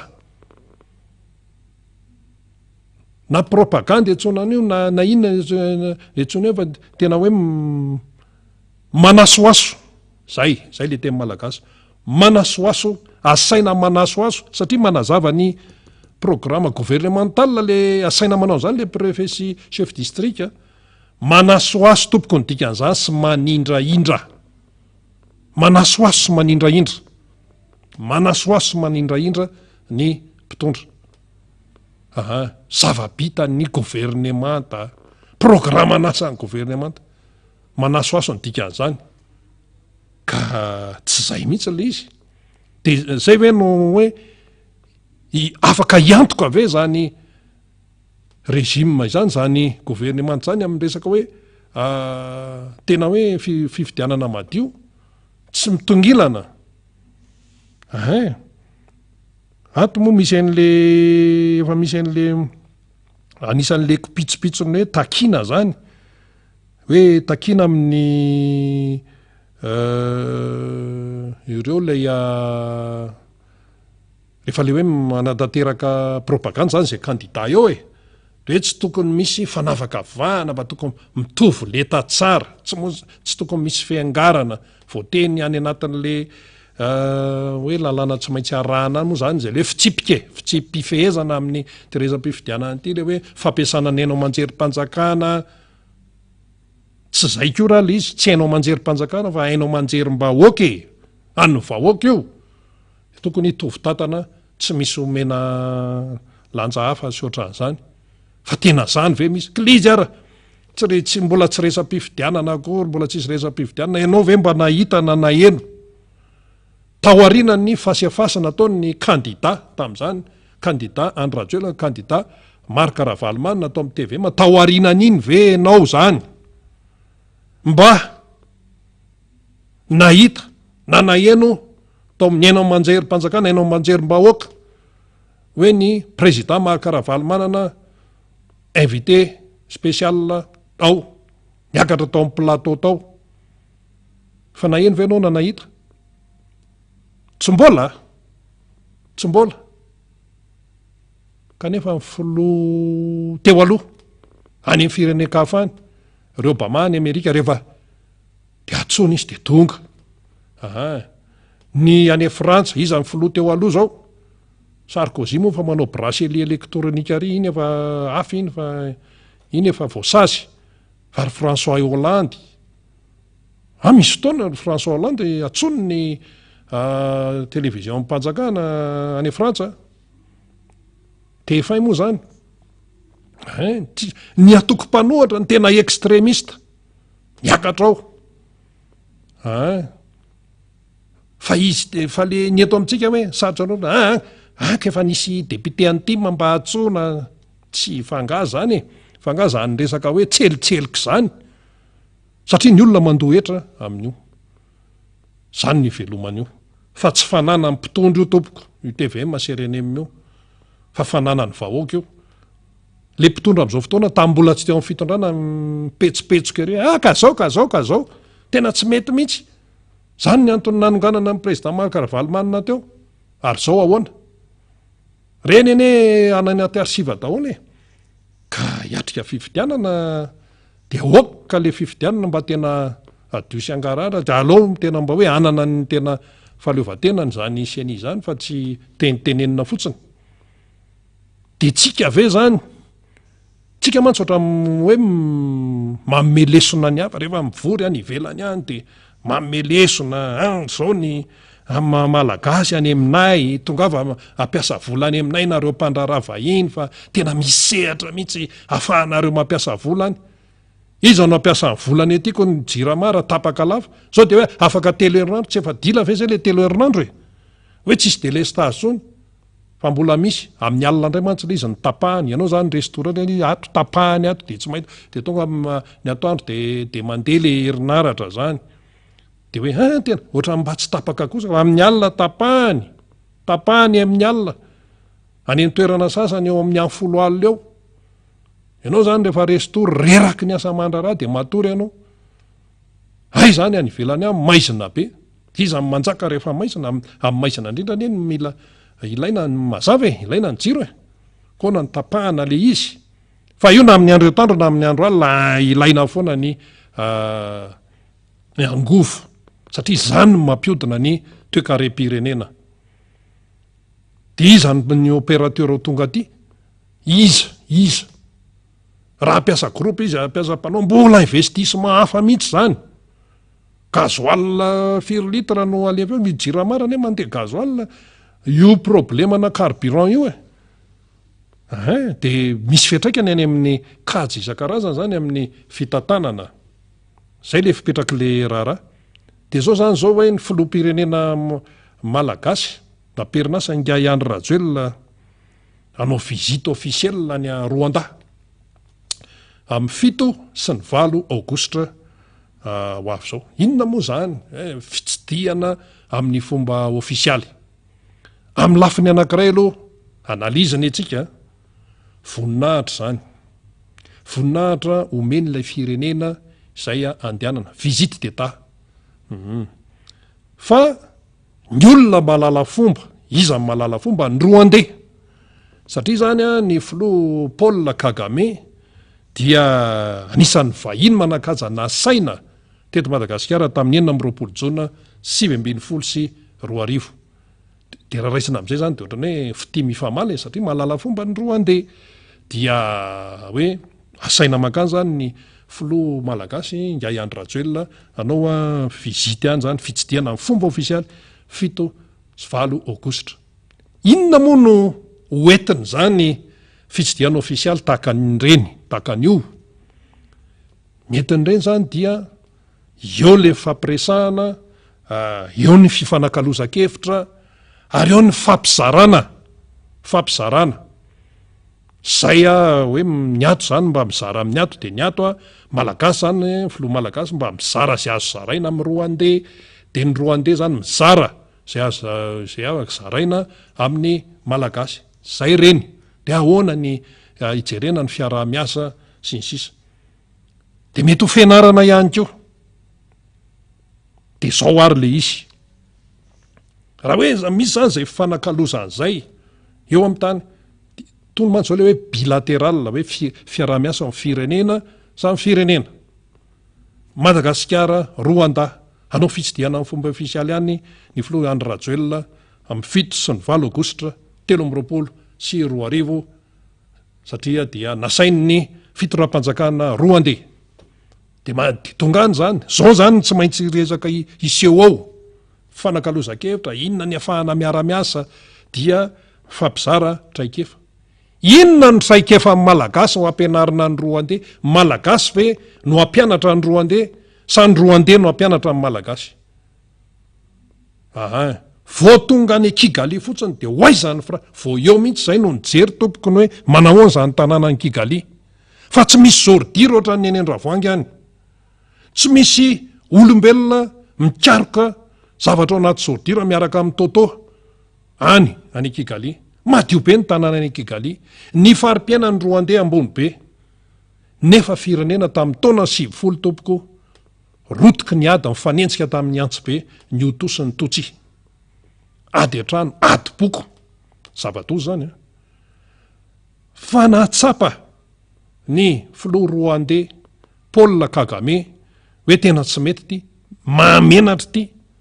de aloha tena ifonse aloha tena ezaka dia anisan'ny sangany zao Rwanda ty Afrika ka raha tongany zany inga Andry Rajoelina filoham-pirenena malagasy mizaka zoam-pirenena frantsay tongany izy any Rwanda de ampisehoany ny Rwandais hoe zao ny fandrosoanay ho ampisehoany ny Rwandais hoe zao ny fandrosoanay de mba ahoantsika manoloana an'izany ary tena défi fanajana ny manasa olona fa ao ambadik'izay de ampisehoan'ny olona ianao tompoko ampisehoan'ny olona ny ezaka izay nataony inona message ny Rwanda ho an'ny malagasy message de tsotra ny afatra de tsotra zao ny zavatra vitanay manaova ohatranay mamenatra zany hoe ny olona no ampianatra atsika fa malagasy hoe zany de tsy mahay malagasy hoe zany de tsy manana ny heritsika sy ny ato rehetrarehetra malagasy zany no mianatra ny Rwandais fa tsy ny Rwandais mihitsy no hianatra ny malagasy inona ny zavatra misy eto Madagasikara fa nitsakitsahana lalam-pandrenana zany ny zava-misy eto amintsika ka fanapara-pahefana mampiatra fahefana amin'ny tsy tokony ho izy mampiasa fitaovam-panjakana amin'ny tsy tokony ho izy mampiasa olom-panjakana amin'ny tsy tokony ho izy tsy fahaiza mitantana zany ve no ampianarina ny Rwandais tsy mila an'izany ny any Rwanda zareo zany tena neza ary izy ihany fa vokatry ny ezaka nataony de nanampy amin'izay ny avany velany indrindra ny frantsay aloha zany tonga de napitany nakisany mihitsy ny frantsay nga ny Rwanda nga ao anatin'ny francophonie tsony tsy ao izy ny ala tao izy lasa mikisakisaka ary amin'ny anglophone ary zao ny vondrombean'ny ny miteny anglisy Commonwealth iny misy fifaninanana ihany koa ao ny francophonie de ao ny Commonwealth fa ny firenena ao anatin'ny Commonwealth miteny anglisy tompoko mandroso lavitra noho ny miteny frantsay jereo eo aty Afrika eo Niger misy fanonganam-panjakana io ne frantsay no tena mahazo vahanao amin'ny fitrandrahana uranium Mali zanatany frantsay zany Burkina Faso frantsay zany Sénégal koa mbola tsy milamina zao misy an'le hoe lehibe an'ny tokom-panoatra mbola gidragidra be frantsay koa zany tany Côte d'Ivoire au Côte d'Ivoire zao no demande lay filoha tany aloha le Arikonan Bédier tena manany maizy azy ihany koa zany rehetrarehetra zany dia entina hoe tondrana amintsika zany no hoe mila maharaka tsara sika mila maharaka tsara tsika fa manjary taon'ny olona fa evien fotsiny à gauche et droite fotsiny ka raha hoe ho any Rwanda anao fitsidiana any ny filoham-pirenena malagasy zany ny Andry Rajoelina dia ny ao ambadik'izay raha afa ty amin'ny côté rwandais dia ampisehoana amin'ny malagasy hoe zao no nataonay zay mahavita an'izao ka aiza nareo zay le message zay ary io anie zao tsy ao a Rwanda ihany fa ianao zany ianao teratany malagasy rehefa mbo mandeha vahiny any tanin'olona any tompoko amin'izao fotoana izao dia manetsetra fotsiny ino dika le hoe manetsetra jereo nen'ny olona jereo nen'ny olona ary ianao rehefa tonga any amin'ny firenekafa ianao tsy maintsy manaja ny lalàna voalohany amin'izany lalàna ny fifamoivozana fa jereo ny eto amintsika ze toerana tiana epitana de epitana tena hoe ambony ambany ary io ny tsarany ny any iverenetsika voalohany indrindra mihitsy aloha arony lalàna arony lalàna arony lalàna ka le malagasy ny terena anaraka lalàna fa ny lehibe mpitatana ry ambony ery tsy manaraka ihany koa ka inona efa nytenentsika teto hoe malagasy tompoko tsy sarotra hoentan'izany fa miankina amin'ny mpitondra ihany io matoa ny président Marc Ravalomanana tatana ny firenena hatramin'ny 2024 moa izy le nongotany sasany manta teo hoe tena hoe nisy fivoarana ny firenena malagasy dia napetrany tsara mihitsiny izay le hoe rahana tsara lalàna sy ny fitsipika ny disipline dia nisy nanotana hoe jadone makatsa amin'ny makaro jadona ve zany ny any Rwanda jadona ve zany natao amin'ny Paul Kagame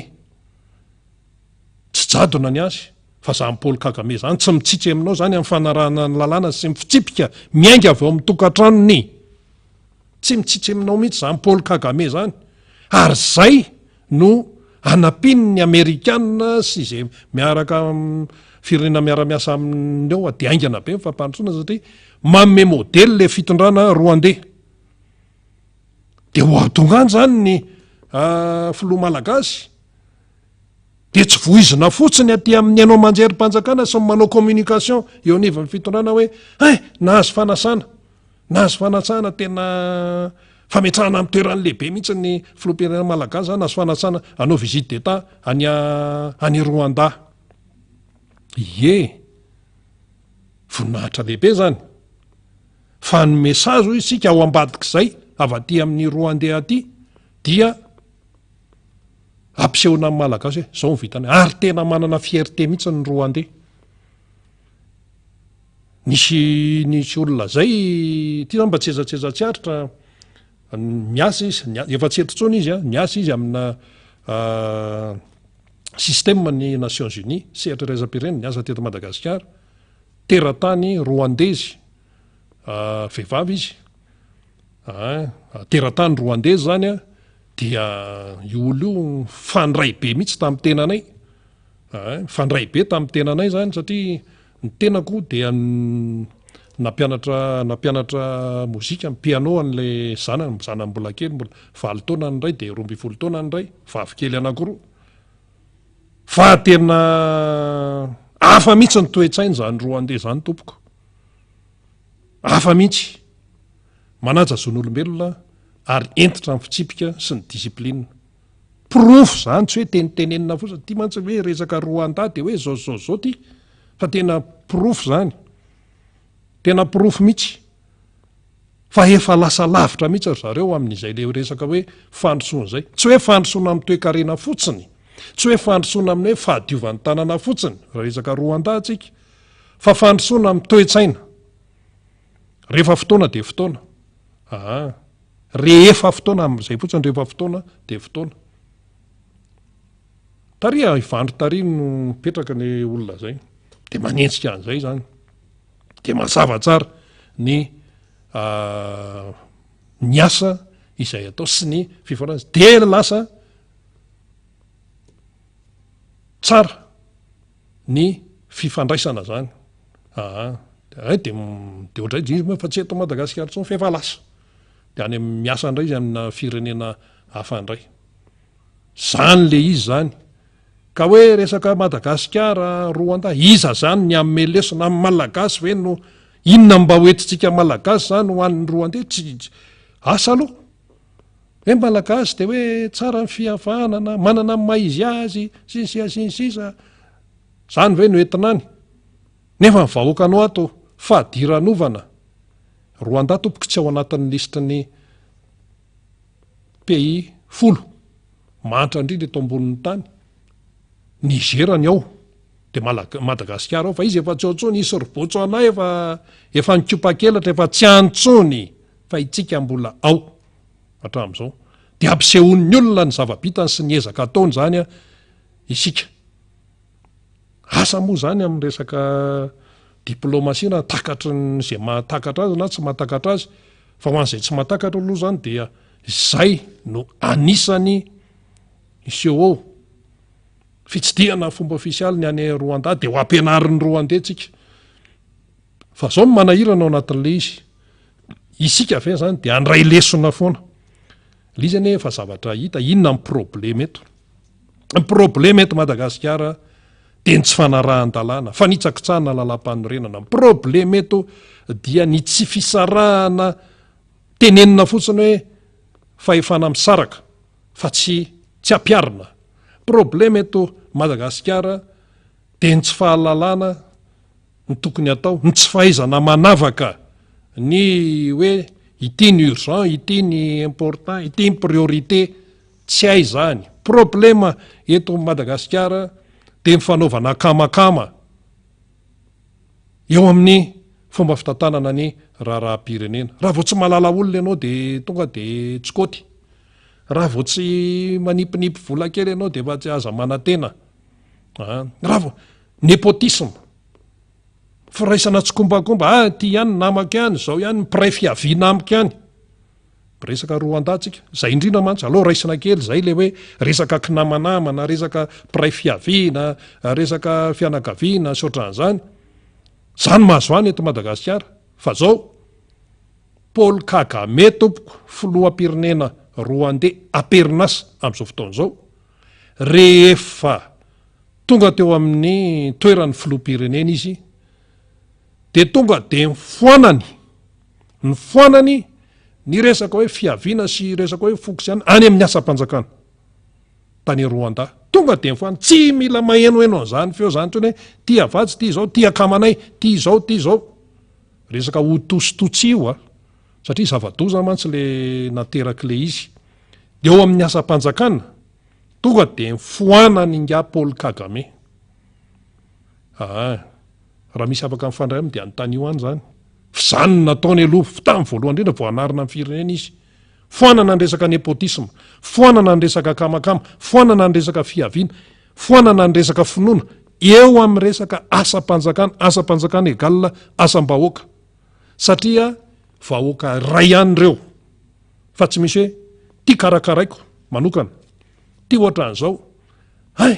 fizarana sesa ve tsy maintsy atao zay tafidirana ny avy any aminay tsisy an'izany amin'ny Paul Kagame fa zay mahay zay mendrika sy manam-panahy sy manana ny fahamarinana mipetraka eo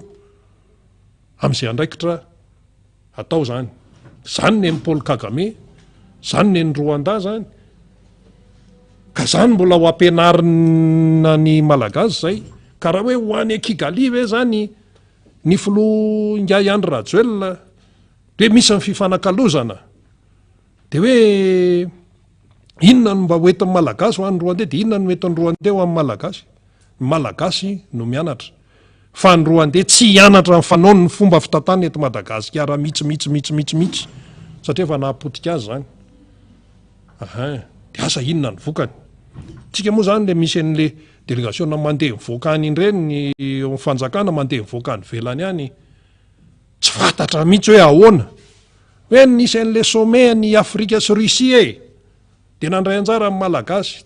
inona zany ny tena vokany hitondra inona ao amin'ny Madagasikara nisy fanontaniana raha tany ahoan'ireny Wagner reny tsika ve mbola mitakosokosona amin'ireny sa ahoana marina araka ny fandaran'ny Germain ahoana marina fa ahoana ihany izy ity tsy mazava de lasa be deaibe ny zavatra tsy mazava eto amin'ny firenena nefa ilay firenena malagasy hiatrika fifidianana de azagaga raha ohatra ka miakatra amin'ny feo miakatra ny tsikera ahoana moa ny tsy hiakatra amin'ny feoko ny olom-panjakana ambony mpiasa-panjakana ambony hampanaovina zavatra tsy araky ny lalàna fa amin'ireny chef district reny amin'ireny préfet reny ene tena misy mararendo mihitsy amin'izao aloha de tsorina eto inona ary tia hampanaovina anay ity de ahoana zany de satria fantany satria olona may lalàny reny fantany ny zava-misy mifantany zavatra tokony ataony sy ny zavatra tsy tokony ataony dia nefa izy hampanaovina an'le tsy tokony ataony dia lasa na eo anivon'ny fiarahamonina ary izy sahirana na eo anivon'ny fianakaviany ary izy sahirana satria tenenin'ny fianakaviany any izy tenen'ny mpiarahamonina fa inona ary dia ataonareo ty fa ahoana ary nareo ve de anao an'izany nefa antony efa baiko midina ihany koa miaraka amin'ny taratasy voasinihan'ny ministra zany ministra égal gouvernement égal fahefanam-panatanteraka ny lehibe an'izany ny premier ministre ofisialy ny dika an'izany fa tsy hoe onono fa tena hoe ofisialy de fanjeva ohatran'izay le raha miodina ka miodina fa na zany na tsy zany aloha zany ny tiako Madagasikara sy ny mpanona ny président Marc Ravalomanina vonona foana ary fa mametraka ny ratsa mangaika isan-karazany ny fomba hiatrehana an'izany fifidianana izany na rovina io na rovina na ahoana vonona fa tsy manaiky lembenana kosa manoloana ny zavatra tsy mety sy ny fandikan-dalàna amin'ny endriny maro zany io koa zany tsy vita ny tenenina fotsiny hoe tsy manaiky lembenana fa tena aseho mihitsy amin'ny resaka fandraisana andraikitra aseho mihitsy amin'ny fandraisana andraikitra aseho mihitsy amin'ny fiainana isanandro manoloana ny zany toejavatra zay tsy mety eto amin'ny firenena zany satria saripady ilay raharaha izy moa tsy hoe tsy saripady ny hafa fa tia resam-pifidianana ity mantsy isaky ny 5 taona de mila an'izay ny malagasy zany mila mangarahara mila mazava tsara fa reto le mpikarakara fifidianany reto seni tsy maleo tena tsy miteny tsy mivolana manoloana ny tsy fanandaran-dalàna eto sy aroa de ahoana moa zany chef district sy ny préfet hampanaovina zavatra tsy araky ny andraiky ny araky ny lalàna de ahoana moa zany inona ny fifidianana tena hoe andeha amin'izany sy azo itokisana amin'izany sadeka tonga teto jery ny zava-misy manan'izay olona zainy izy fa na eo ny sadeka na tsy eo ny sadeka hoy isika tsika ny tompon-draharaha voalohany aloha zay le hoe aza mandrimandry manana aretina aza mandrimandry manana aretina tsika fa tsika ny tompony malagasy ny tompony io mety tsara ny fandehanan-draharaha de tsika ihany ny te hafan'ny olona fa rehefa tsy mety de tsika ihany no fisain'ny olona esy Madagasikara hoe zay indray le any Madagasikara jerevy izy de manahirana zany raharaha izany satria ny olona te hivoatra fa tonga moa zany ny député Mamy Rabendrina zay voafita amin'ny alalany teko Madagasikara atao amin'ny districtny Ambohidratrimo sady questeur fahatelo ihany koa izy eo anivony ny ateny mera pirenena ihany koa moa zany akatsehatra io izy afaka fotoana vitsy eo zany dia toy ihany ny fandarantsika ao anatin'izany rehetrarehetra izany tsy maintsy ny resahany zay tsy maintsy ny teneniny zay satria olom-pirenena mahafatajavatra olom-pirenena may mandinika malagasy mivelatra tsara milamina tsara mandinika tsara ny toedraraha-pirenena no hiatrika fifidianana mahafatajavatra aloha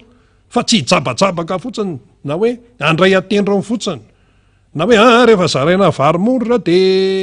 sy ny vatsitsindro sy ny namany reo de mangina fa tsy lasa lavitra ny fomba fandinihan'ireo tsy lasa lavitra ny famakafakanin'ireo te malagasy ireo tsy zany tsony ka itony tsy hoe hoe fandaninandro tsy resaka fandaninandro mihitsy satria matoa resahana ny eto toerana matoa resahana ny fifamatoran'ny Madagasikara amin'ny any velany de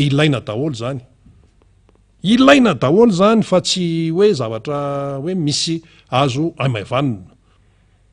ka zao zany zao tsika samy manara-maso eny amin'ny commune rehetrarehetra eny hoe satria izay le baiko hoe ho avy eno ny préfet ho avy eno ny chef district anazava ny momba ny asa ataon'ny gouvernement iresaka amin'ny mpandraraha de avy eo ry zareo anao tatitra de ho hitantsika eo ny atoyany mandrapiditry ny solombavambahoaka mamirabe indrindra moa zany satria raha ny fandaminana eto ny namana fanira zafy manantany no iaraka aminy eo zay no fandaminana eto dia raha ny vaovao farany aloha zany zao voaraitsika dia roa ny tontolon'ny fampianarana ambony de tena mbola mikatsony any le anaran'le toerana koa moa tsika hoe mikatso de mikatso zany ny eny akatso satria ny onivony ny sesesy mbola mitaky izy ny zony misy zavatra be deaibe eo takiny ao nefa ireo zany mpanabe mpampianatra manolokolo ny tanora manolokolo ny malagasy mampita fahaizana amin'ny malagasy manao fikaroana mpampianatra mpikaroka mpampianatra tsy moramora ane zany fa misy zoany ao zany efa mataonany misy karaza moa izy io misy kopitsopitso am be deaibe fa tsy alohan'le fanjakana zany le volan'olona de voatery tonga hatrany am'izao hoe tena hoe université maty moro maty ny dikan'zany moro zany tsisy inona zany dia maninona ny tsy vahana le olan'le olole milaza hoe manambolitsika malagasy eo fifidianana io zao mivola ilaina amin'io manantsika jereny jirama manambolitsika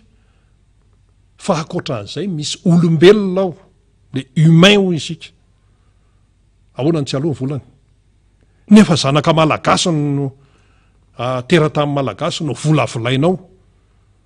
fa tsy teratany hafa ry akory fa malagasy piraitany razana lao verina tsara malagasy piraitany razana dia hatram'izao zany problema ny sese zany de mbola tsy voavaha foana lay izy de inona moa zany no atokisana amin'ny zany raha hoe mbola iroso inona no atokisana am'izay nefa ato misy zavatra karakaraina ihany keo milaza atsy hoe tena miezaka zay ny tsy mahita ihany no mitabataba eo mivovo zay fomba filazany sasany azy any fa baribary mihitsy zao fa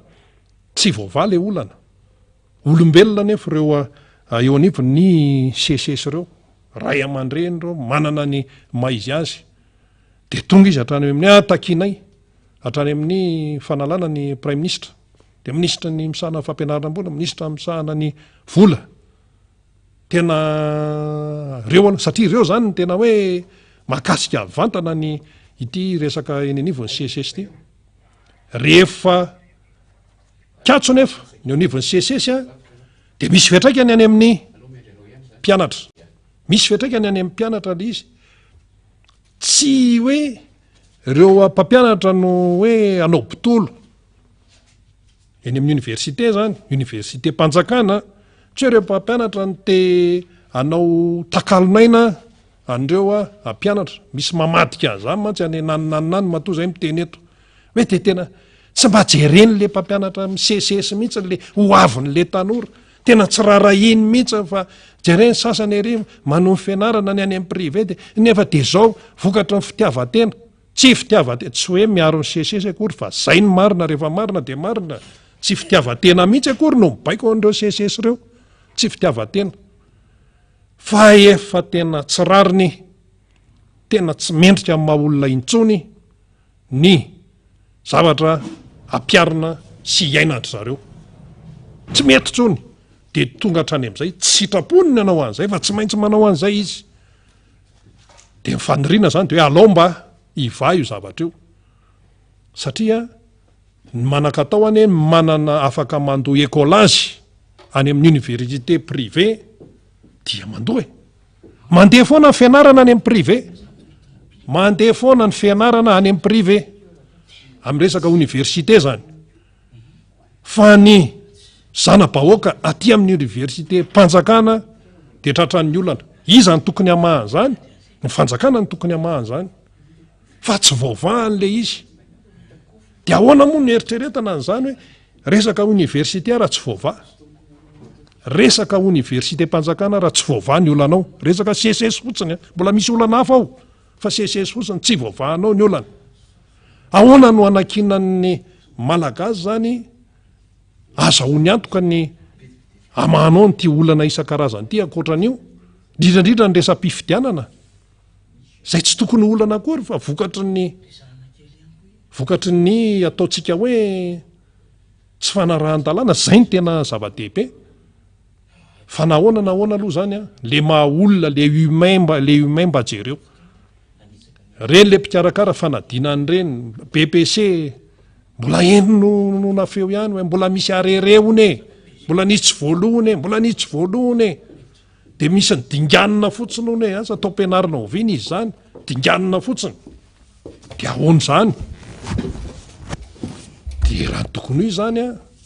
tokony mba miaiky sy mba manao pardon zay tompona andraiky zany fa contraire an'izay no misy mbola misehoseho sy ny oeraoera ihany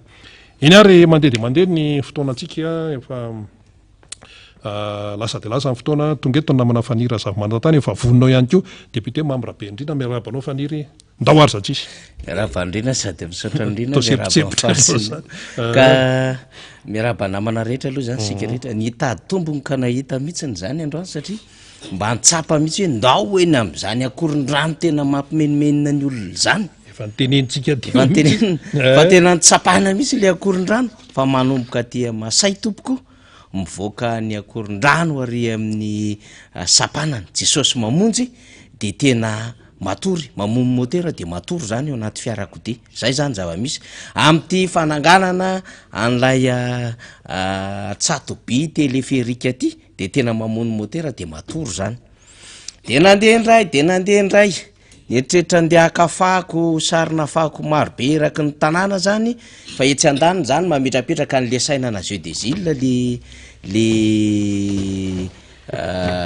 mpanaingo tanàna satria ho ny andray lalaon'ny nosy de nandeha de nitsofoka vaty Analakely le azo Anosobe de tao ndray de natory tao fako aloha zany ety Anosobe afaka ny rond point ndeha hoanina motana sy ny trano de misinsisy io de eo aloha fako be tsy fakahitana ary maloto le lalana satria etiny rivotra ny fako de feno pototsase feno loto amin'ny lalana zay le voarapida zany andehanana eny ampovoany iny lalana tsara tarina atao filo Markaravalomanana niaraka tamin'ny AFD tamin'ny fotoanandro iny tamin'ny taona 2024 tena maloto maloto tena maloto ary tena mbandalana le fako zany ka zay le tiako teneniny tady tombony ka natombony ny eritreritra mihitsy ahita ny zava-misy de nisy fahatarana voatafiditra teto député Mambrabe Indrina moa efa teo ihany fa ho an'ny fandaminana zany de miara-miditra ny tenako sy député Mambrabe Indrina fa ialana tsiny amintsika tonga teo Anoso zato ndray de natory atsasakadiny tao ndray zany amin'ny fitohanany fiarakodia betsaka ny zavatra tena tsy lavorary satria tena ezaka ny odina ny tanàna mihitsy fa rehefa nresaka an'izay de anaovako tsetsatsesa-tsiaritra aloha zany ty sary alefa mifaly ty io maraina io de nisy fitokonana tany Ambatolampy Atehiroka tena Ambatolampy Atehiroka mifandray roa zany tanàna zany Ambatolampy Ambohimanarina fa Atehiroka ihany koa fa nila amin'eo zany satria ao anatin'ilay faritra Atehiroka iny ho amin'ny fizaram-paritany zany tsy mety tsy hoe fizaram-paritany fa ho an'ireo fizarana teo amin'ny lafin'ny fitantanana ny lafitany tamin'ny fotoanandro de io le fitokonana satria tena feno fako zao hitantsika zao hoe zara fa misy lalana tompoko oringabe ny tanàna ianareo mpiadidy ny tanàna n'Antananarivo fa tena nilahatra ny olona vao maraina tsisy rano tsisy jiro mahasiso mahaloto ny tanàna tena hoe Antananarivo renivohitra zao hitantsika zao de ny tokony amponina naparitako mponina ny bidao mibahanana ny lalana de anandrehatra pneu zao ny zavatra hitantsika zao io maraina io teny anteroka saika nientsika teny ihany ny tena akasary fa efa nisy sary miparitaka moa zany a de niverin-dalana hoe fa inona ara le izany a tena de hijeriny zavamisy fa efa elangeny nampitaraina ny olona ty zavamisy ty eraka tanina rivo zao avokoa ny ambiansa zany de nientsika zany tany Ambatolampy ateroka lafin-javatra telo ny rano efa nytenen'rina arabe mananjara teo mampikaikaika ny olona ny jiro tapitra ihany le telo herinandro tsy voavany de lestage amin'ny andro alina tapahan'izy ireo amin'ny atoandro mbola misy fanapahana jiro ny resaka filaminan'ny tanàna fahadiovan'ny tanàna tsy mandeha araka n'izay tokony ho izy feno fako ny tanàna feno loto zao hitatsika zao de zara fa misy andeana ampandeha tongotra ny arabe efa bloqué tanteraka tsisy mandroaka amin'ny fako efa herinandro maromaro de mbola misy any ko ambopo resahantsika tahako zao kony ko ny any ambopo mbola fako any ko zao hitatsika zao ahoana ny ainana am'izao hoe inona ny développement azotsika atao am'izao ahoana no ahafahantsika mampiseho eo amin'ny tontolo ny fizahatany fa firenena mahafinaritra azo tsy dia Madagasikara nefa zao ny renivohitra eto Madagasikara de rehefa tonga zany zao ny orana tatoato tsisy orana fa raha tonga ny orana de sady mavesatra io fako no misy rano maloto mitsika avy am'le fako mandehandeha fa am'izao izy ny rivotra hoetiny zao mitetin'ny tokantran'olona eny amin'ny lalana rehetrarehetra eny eo akaikeo misy manao gargote misy manao épicerie misy mivaribaritra kely amoron-dalana tena tsy voahaja tsony ny tontolony zany a droits humains zany zoma olona zany ary tsy mieritreritra an'izany reto fitondram-panjakany reto asa inona ny teneny efa fovintsika ny antsoantso an'izany fa hatram'izao tsy taitra kory lehibe ny tanàna tsy mamaly iny koa moa raha mamaly de resaka hafa nataony kivazivazy resaka mahandreraka ny ataony ao anatin'le kontiny fa zao no tanàna andraisana lalonnosy eto Madagasikara mampalahelo de mampalahelo any andray soro tahakan'izany ihany ko de misy manome repère de eo akaiky ny fako be eo misy anay de miroso kelikely eo ampave anao misy fako be etry ny tenibohatra tena kivy anao hoe zany ve sisany repère taloha mba hoe misy épicerie eo misy trano be eo de mitsofoka ato na hoe misy fiangonana fa am'izao fotoan'izao mandrosondroso eo amin'ny are eo de feno fako be eo de eo pita ny fako ay tsy lavitra ny fako misy anay zany am'izao fotoan'izao no anaovana repère rehefa hitady tranon'olona ianao na hanao rendez-vous aman'olona zay indrindra araka ny vaovao hoe reny jerena ny téléphérique avy any ambony izy ny namana ando avy any ambony any mampalahelo le zava-misy ny fokotany 250 eto Antananarivo ndeha ataontsika ny 50 isanjato feno tobo-pako daholo misavovony eto ny tenibohatra de mbola manao antso avoantsika raha misy be ny tanàna eto ny tsy lavitra anay ara moa zany vo mivoaka 2 metatra tsy lavitra anay de fako lava be eo amin'ny 10 metatra eo de entiny rivotra le izy ao anatin'ny ririnina rehefa ririnina tompoko manjaka ny rivotra tsetsatsetsatsyaritra iny kanefa zava-misy teny amin'ny fiarahamonina raha mbola misy mpitondra fanjakana eto ka mieritreritrnareo fa misy vahoaka eto fanajana ny zon'olombelona diovy le tanàna rofo ny fako fefeo am-pialatanareo ny SMA fa tsy hoe any ministeran-drano akory ny SMA eo am-pialatanany commune ny SMA ary efa nomena camion marobe anareo sombony tam'ireny camion reny le nitondrana ny Baria rehefa tonga avy any ampitan-dranomasina ny Baria efa nareo nomena an'ireo fitaovana marobe avy any am-pandraraha eto Antananarivo renivohitra noho izany rofo ny fako tsisy excuse tsony tokony ataonareo eo anivon'ny commune na Antananarivo renivohitra zay angambany ataontsika fampidirana efa eto akaiketo ny député membre Bendrina avy nandeha lavitra tany Atsimon'ny Nosy tany de vao tonga avy nanao mission dia miakatra avy hatrany atao anatin'ny fandarana satria zay moa zany no fandaminany ny fandaram-potoana ny alaka misy tahaka izao marina fa reradreraka ny di arivo nandroso arivo miverina tena 2 kilometatra mahery zany ny vitan'ny député membre Bendrina député Rastany raha mifahazoko azy mbola any amin'ny sisiny any mpanaovana iraka any ihany koa zany satria marobe ny zavatra tsy maintsy gerena de miarabontsika tonga solombaboaka sady questure ny secrétaire général ny atokotiko Madagasikara membre Bendrina miarabantsika rehetra miaraba faniry miaraba koa miarabany rina de miarabany any amin'ny lafin'ny teknika rehetra any amin'ny fandarana miara-manonja fa indrindraindrindra miarabantsika mpanaraka ny fandarana tavaverina somatsara eto Antananarivo raha efa tsy teto andro vitsy fotsiny a namita an'ireny iraka nampanaovin'ny antoko mikasika amin'ny fiomanana ho amin'ny fiatrehana fifidianana ireny tsy vizana riana faniry tsy vizana tondra fiarako dia aleretoro tsy mora eo mahazatra eo fa rehefa afaka mirécupérer kely torimaso fotsiny defa zay no izy eny ary député Mamy Rabelondrina eny tsy efa ny adevitra eny mety manakambara ihany ianao amin'ny fahadiovan'ny tanàna sy ny fahaloton'ny tanàna marina fa eny Ambohidratrimo misy anareo fa tsy maintsy mandalo eto Antananarivo renivohitra rehefa hoeny Tsimbazaza rehefa hiatrika fivorian'ny antoko rehefa hiatrika fandarana tahaka izao sy ny sisa mahita ny zava-misy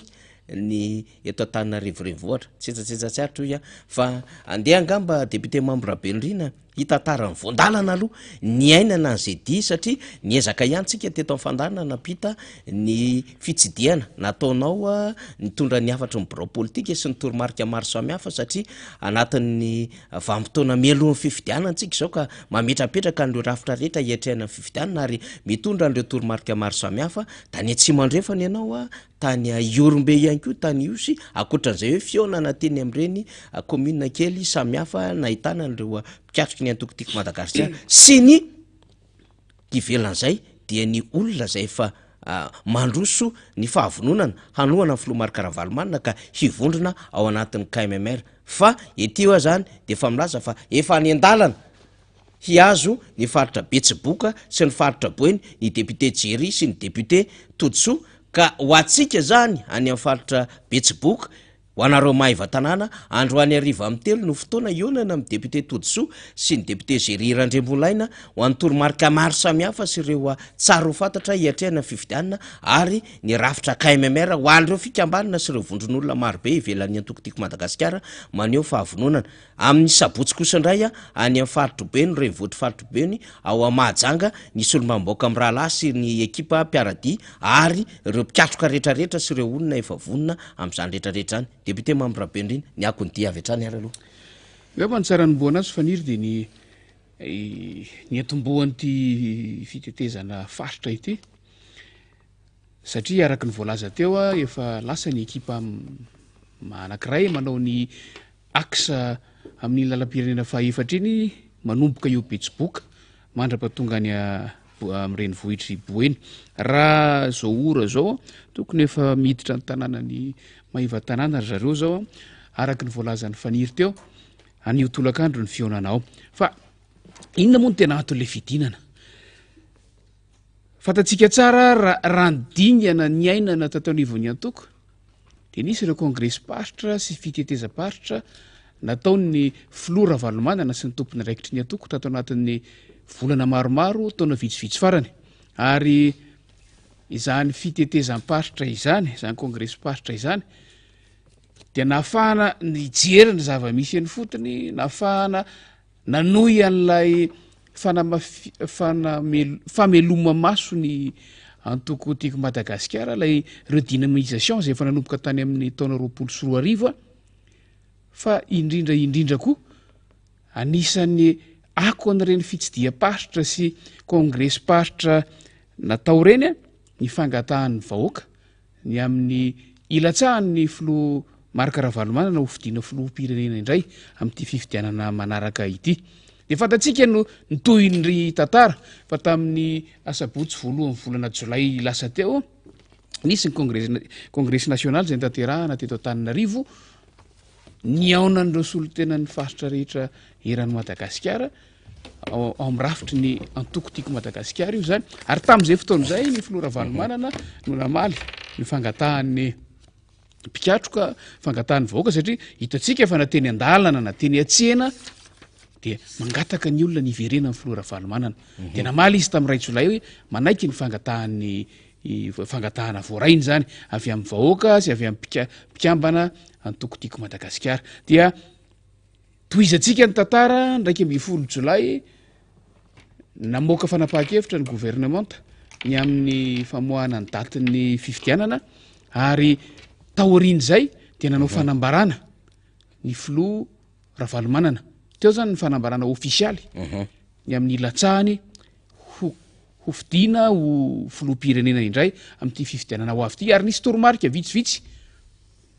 nolazainy teo anisan'izay ny fananganana ny rafitra hoentina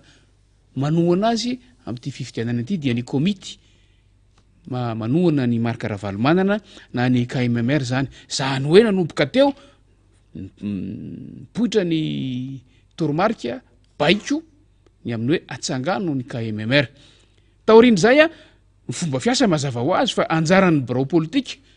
no mitarika makany amin'ny fanatanterahana ireny toromarika sy fanapahan-kevitra rehetra ireny ary nandray ny andraiky ny birao politika nivory andro vitsivitsy mifinisesy teto Antananarivo nandinika ny hoe ahoana amin'izay ary ny fomba hoentina itetin'ny faritra rehetra eran'ny Madagasikara ny mpikambana ao anatin'ny birao politika nasionaly izarazara ekipa maro mba aingana an'le izy ary mandritra izany fitetezana n'ireo faritra ireo zany no hanentanana ny mpikambana ny fotony ny sy hampafantarana azy ireo ilay fanapahan-kevitra mivoaka tamin'ny fomba ofisialy fa eo indrindra koa ny fampizarana ny toromarika rehetra ny amin'ny fanatanterahana n'lay hafatry ny filoha marika Ravalomanana ny amin'ny hoe hatsangana ny KMMR apetraka ny rafitra entina miatrika ny fifidianana ary homanina daholo ny any fotony rehetra any arindra mba tsy hisy volo ifanoarandrana sanatria izay no antony isin'izao fitetezana ny faritra rehetra eran'ny Madagasikara zao ary ny ekipa miaraka amina isy député sy Rastany moa no nisantatra n'ilay mission satria ny anjaranay dia ampahany amin'iny lalam-pirenena fahafito iny manao ny faritra Iorombe sy ny manodidina azy sy ny faritra Atsimo andrefana sy ny manodidina azy zay amin'ny ankapobeny faniny aloha raha fehezana kely hoe inona ny anton'lay fidinana fa tsy hoe fivoriana hoe satry eona fotsiny fa tena nisy tanjona mihitsy tao dia ho an'ny faritra Atsimo andrefana zany tamin'ny faran'ny herinandro iny natao ny fionana ny nanatrika ny fionana arak'izay tratra dia ny tompona andraikitra rehetra isaky ny ambaratonga andrafitra misy ny tiako Madagasikara ao anivon'ny faritra Atsimo andrefana teo ambany fitarian'ireo rectime fa ireo sampana ihany koa nareo ataontsika hoe rantsana ny vehivavy sy ny tanora dia nyainga avy amin'zareo nisy mifanindrina hoe hanao fivoriana mitokana miaraka taminay solotena birao politika dia ny tanterahana zany satria eo zany no nafahana ihany koa nametraka ny anjara ny tandrifina ndraikitra rehetrarehetra ho an'ny tsirairay io zany amin'ny mahasampana azy fa misy ireo lay mbaratonga andrafitra hoy zay mifeny antokotiako Madagasikara fa vita ny tena Atsimo andrefana natao amin'ireny vohitra toliarana natao dia tamin'ny alatsinainy tolakandro indray natao tao Iorombe tao Iosy ny nanaovana azy Iorombe moa zany dia manana velaran-tany anisan'ny faran'izay ngeza distrika 3 fotsiny izy no mamaritra ny Iorombe Iosy Iakora Vohibe reo ihany kanefa tena mifanelanelana be anisan'ny dinihana manokana zany ny fahafahana miainana izay elanela-tany sy fahasarotana eo amin'ny fifandraisan'izay fa tsy vitany hoe elanela-tany fotsiny fa na io teknôlôjia amin'ny fifandraisana io aza sarotra dia zany raha ohatra miohatra amin'ny tany toliara dia sarotsarotra kokoa mety hiainana ny zava-misy ao amin'ny faritra Iorombe raha tsy voarindra tsara mialoha dia zay no antony fiaonana satria ahafahana nametraka zany hoe takininina no mety ho filana eo amin'izay hiatrehana n'izay zotram-pifidianana izay satria ny tanjotsika dia zao averina tanjotsika dia zao mampandany ny filoha marika Ravalomanana ao anatina fifidianana madio mangarahara tsy misy raorao zay ny tanjona zay ny tanjona ao anatin'le izy mazava zay ary isika zany ny faritra rehetra any satria moa ty fitaova-tserasera ampiasaitsika ho an'ny antoko sy ho an'ny fanohanana ny filoha maro karavalomanana de fa miomana zany tsika satria efa miparitaka daholo ny délégation sy ny namana rehetra mbola ho avy manaraka ny any tsy nanana ihany koa sy analanjyrofo mbola ho avy faza mikropaka tsika loatra mangory sy ny rehetrarehetra iny eo mpandaminana azy ny makany sofia mitodika makany avaratra any mbola ho avy daholo koa ny namana rehetrarehetra fa fivoriana tsy akato fandaminana zany satria tena raha ny farisitsika zay mampiseho ny amin'ny hoe tena hamerina ny filoha maro karavalomanana de tena tafiakatra 300 efa-jato isan-jato mihitsiny zany ao anatin'ny saitsika sy ny fontsika eo ka tsy maintsy arindra tsara satria efa mazava ny teny zay hoe ny fahaiza mandamina ny entina miady eny ary député Mambrabendrina na de eo aza zay fahavonona ny antoko tiako Madagasikara zay na de eo ihany koa aza ny fahatsapany ny antoko tiako Madagasikara sy ny filoha maro karavalomanana hoe tsy sevitra fa tsy maintsy mandray andraiky tsika satria tena potika le firenena tena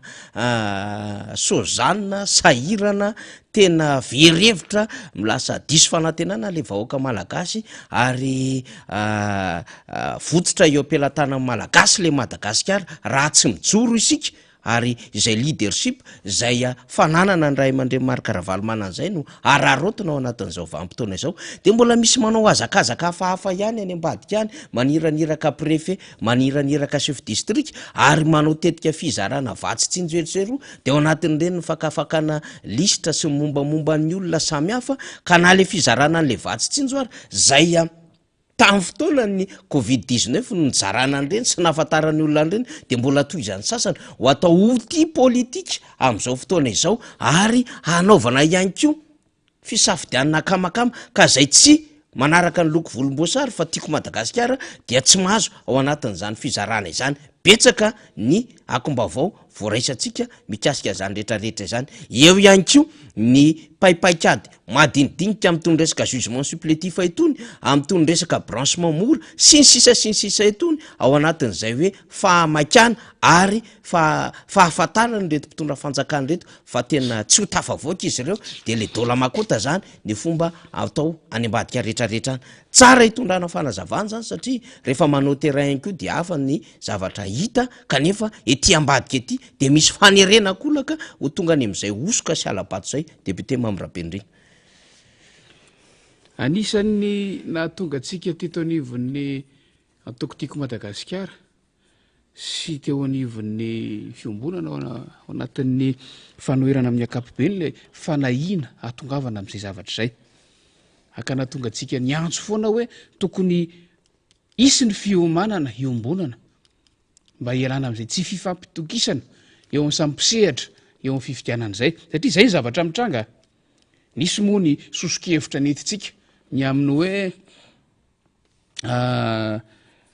fanavaozana ny lalàna fanavaozana ny ty zay pratika rehetrarehetra ny fomba fiasa eo amin'ny fanatrehana ny fiatrehana ny fifidianana ary noezahana natao ara-potoana araka ny fotoana ilana azy mba tsy sanatria ty apotomoty ary ny antso nefa tsika miaraka tamin'izay no hoe ny fifidianana de tsy azo ahemotra tsy tokony aroso fa manaraka zay voalazan'ny lalam-panorenana zao tsika efa fantatra ny datim-pifidianana miroso tsika ny antoko ty mo efa vonona ary fahavononany antoko izao asa ngeza be tanterahana eo anivon'ny antoko eo amin'ny fiomanana izao fa anisan'ilay endriky le tsy fifampatokisana de ny ao amin'ilay tsy fanajana ny lalàna misy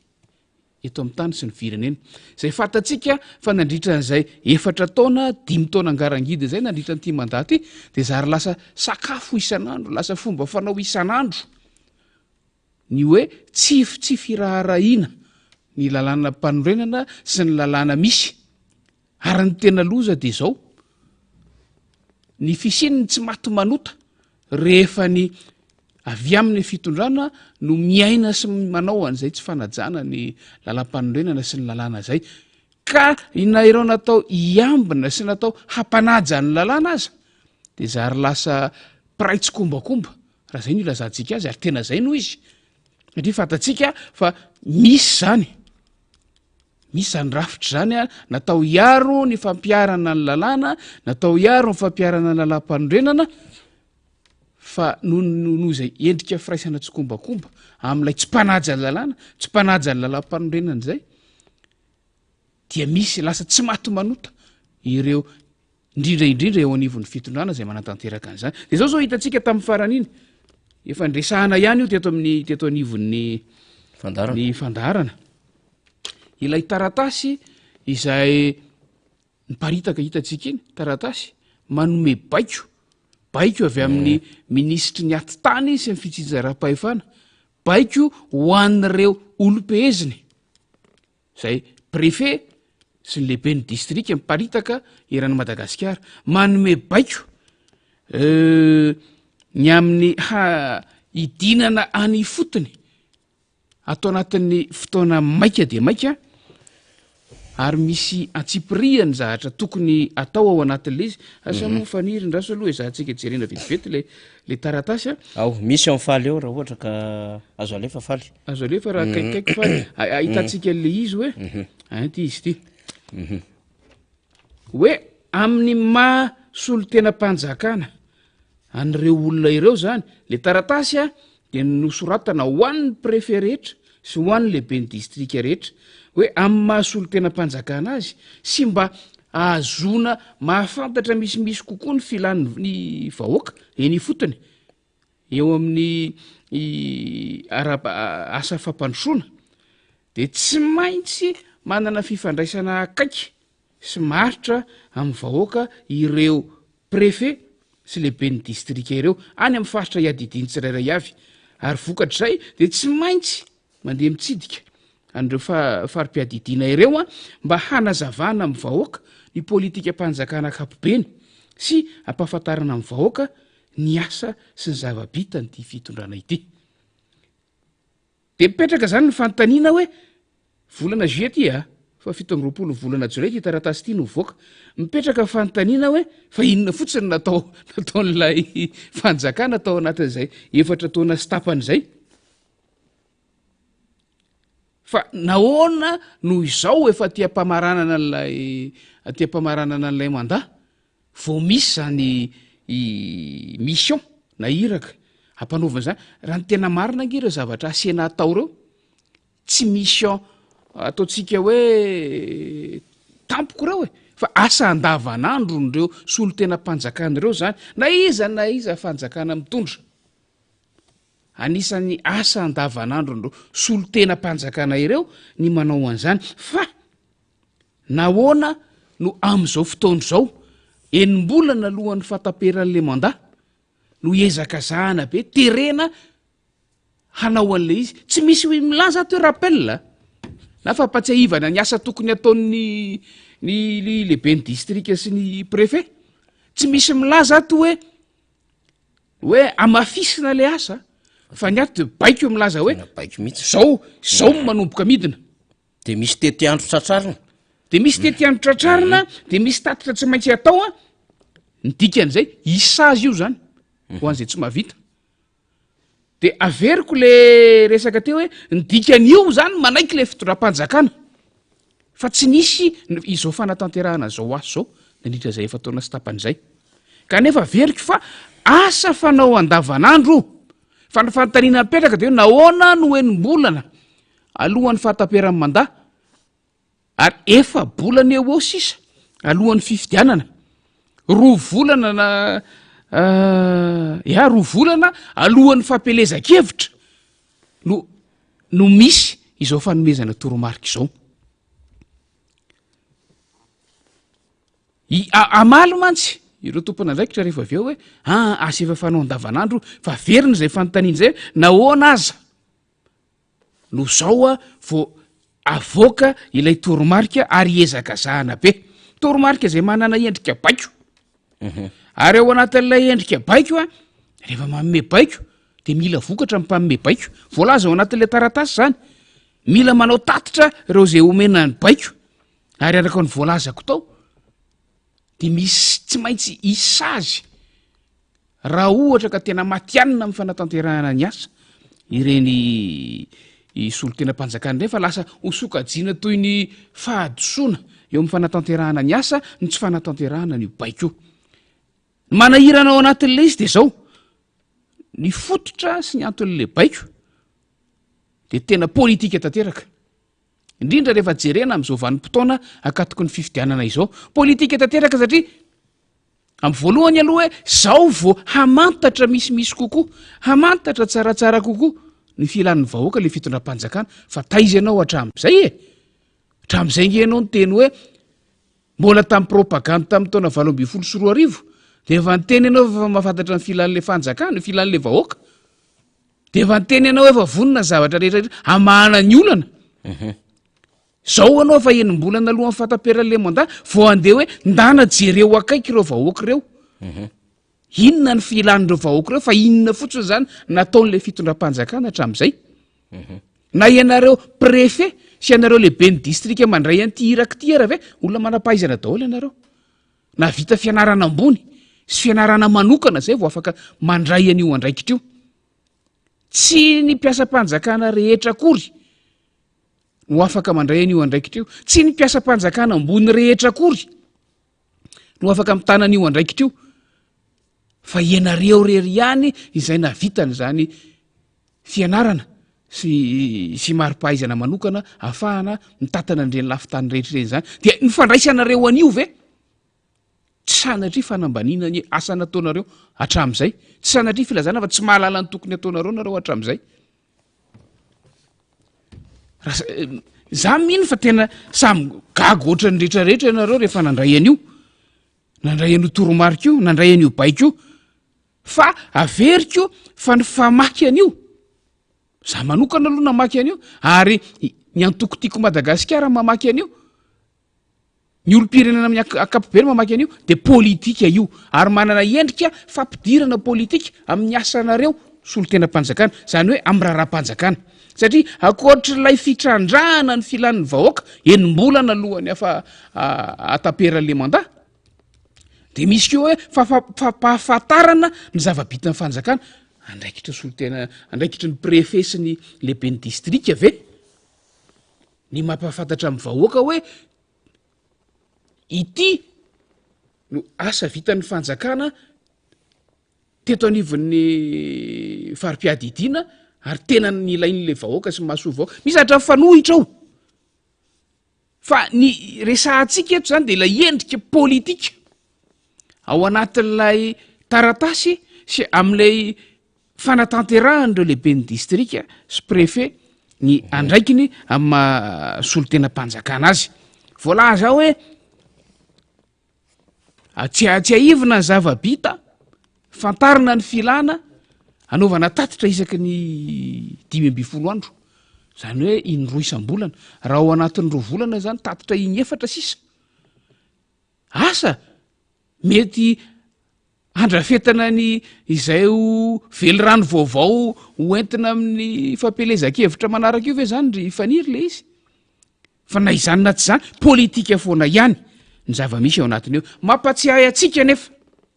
fa ny lalàna velona misy eto Madagasikara izay tokony ajaina ary tsy maintsy ajaina na de fantatra raha hoy afa fomba ratsy ny ty fitondram-panjakana ty ny tsy miraharaha ny lalàna velona lalàna fehizoro 2024 aotraotra 7 dia manamafy tsara mihitsy an'io tokony tsy fiandaniny raha-raha-panjakana io neutralité de l'administration amin'ny resaka politika fa raha manatanteraka an'io io baiko io ireo solon-tena-panjakana de efa hanana endrika fiandahiny zavatra io de tonga amin'ilay fanahina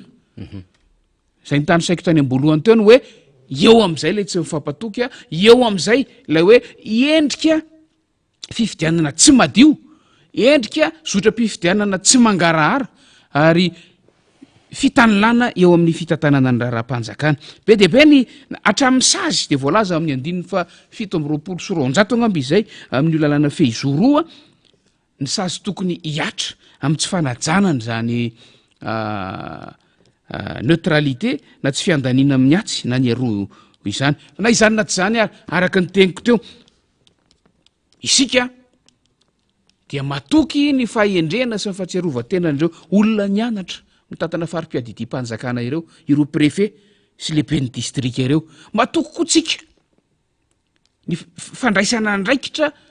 zay tokony ataon'ny voameram-pifidianana misahana fifidianana anjaran'ny seni ny milaza ny heviny ihany koa amin'io tranga anankiray io ary tena terena mihitsy an'io hevitra anjaran'ny seni fa matoky tsika fa andray an'izay fepetra izay ny seni ka hiteny amin'ny gouvernemanta ny tsy fetezana ao anatin'io zavatra io fa ho atsika de zao mbola fotoanany zao hanatsarana zany zavatra rehetrarehetra irosotsika makany amin'ilay fifidianana madio sy mangarara ratsy zany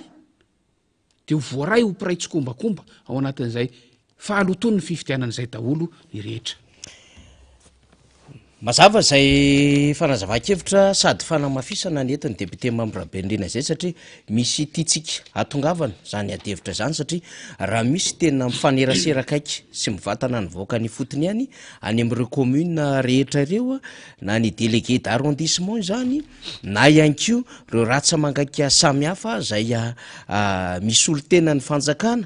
dia ny préfet sy ny chef district ka raha ohatra ka ampiasaina atao fitaovana politika anao fanerena politika ary anao tsindry politika reo heverina fa tena tokony hitandro am'izany tsy fiandanina amin'ny fitondrandra raha-mpanjakana izany dia manary asiny zany lay tena endrika izay lalàna izay sy ny zavatra nampianarana ho an'izany tena mpianatra momba ny fitondrandra raha-mpanjakana izany indrindrindra amina resaka administration publique zany fa ihany ko tokony hampiseho modely eny anivon'ny fiarahamonina ny amin'ny hoe ny raha-raha-mpanjakana dia raha tena saripady ary tandrovana ohatry ny mianak'Andriamaso ka tsy tokony hampisehoana fiandanina indrindra amin'ny raha-raha-mpifidianana tahaka izao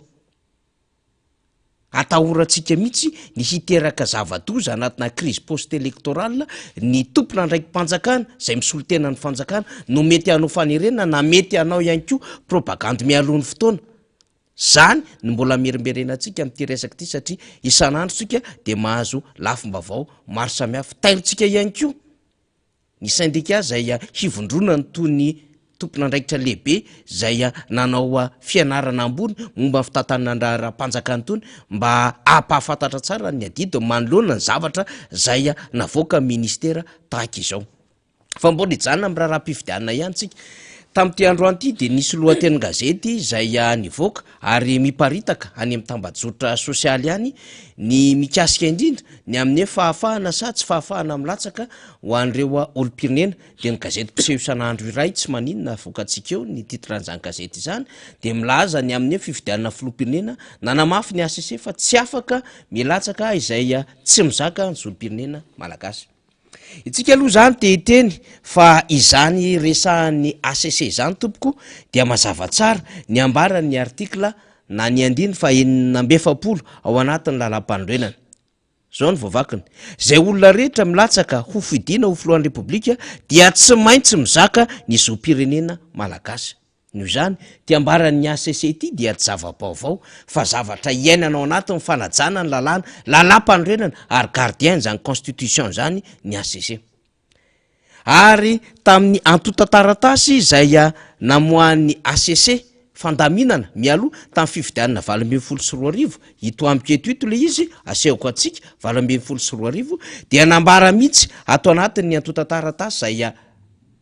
ny lain'ny ACC ao anatin'ny voalohany ohatra de hoe fanambarana ny filatsahana ho candidat misy soni izay voamary manam-pahefana io le déclaration de candidature faharoa copie lava iray nadika ny karapanondro voamarina fa mitovy amin'ny tena izy date de naissance io zany ary fahatelo de hoe taratasy fanamarinana ny zom-pirenena malagasy zay navoaka ny tribonaly ambaratonga voalohany latsaky ny enim-bolana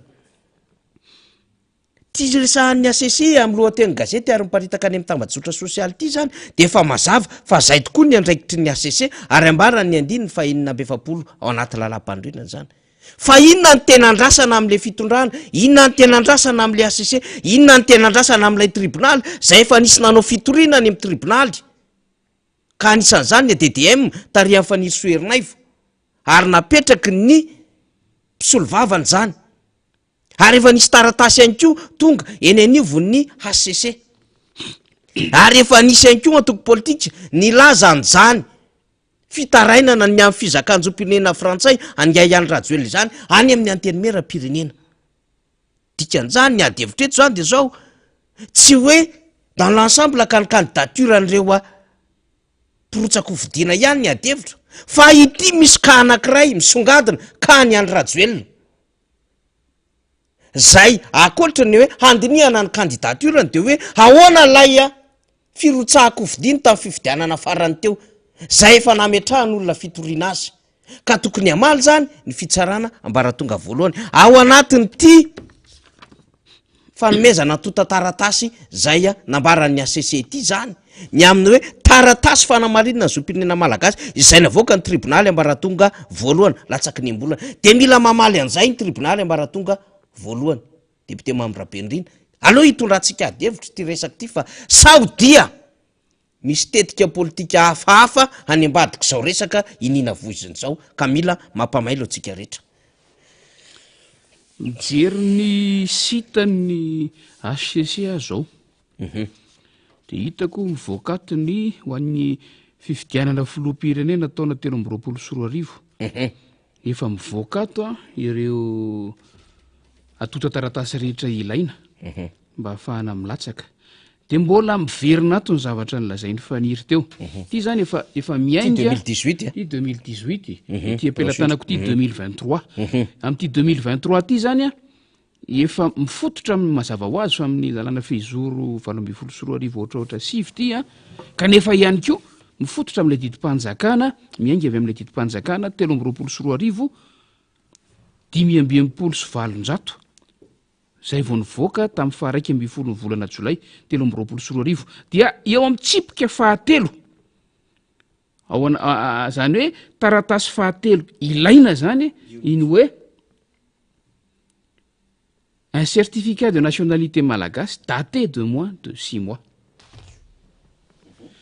io no araka ny teny faniry teo io ngeno mampisy ny adihevitra am'izao fotoana zao hoe tsy misy miadihevitra mihitsy ny am'ilay hoe tsy maintsy malagasy no milatsaka hovidiana ho filoham-pirenena fa ny kan'le olona anankiray le filoham-pirenena perinasa tato anatin'ny herinandro vo vitsivitsy farany zay no mahatonga ny adihevitra satria raha ohatra ka jerentsika ny lalàna ny fehezan-dalàna mife ny nationalité eto Madagasikara nationalité malagasy fizakana zom-pirenena malagasy dia io no milaza fa vokatry ny dingana rehetra nataony ka nahazony an'ilay zom-pirenena vahiny na frantsay na tsy frantsay zom-pirenena vahiny no mahavery avetrany ilay zom-pirenena malagasy nanana ny tany aloha hatrany ambolohany de raha izay mantsy ny zavatra mitranga rehefa ajaitsika ny lalàna rehefa piarina ny lalàna de tsy manana izay zom-pirenena izay tsony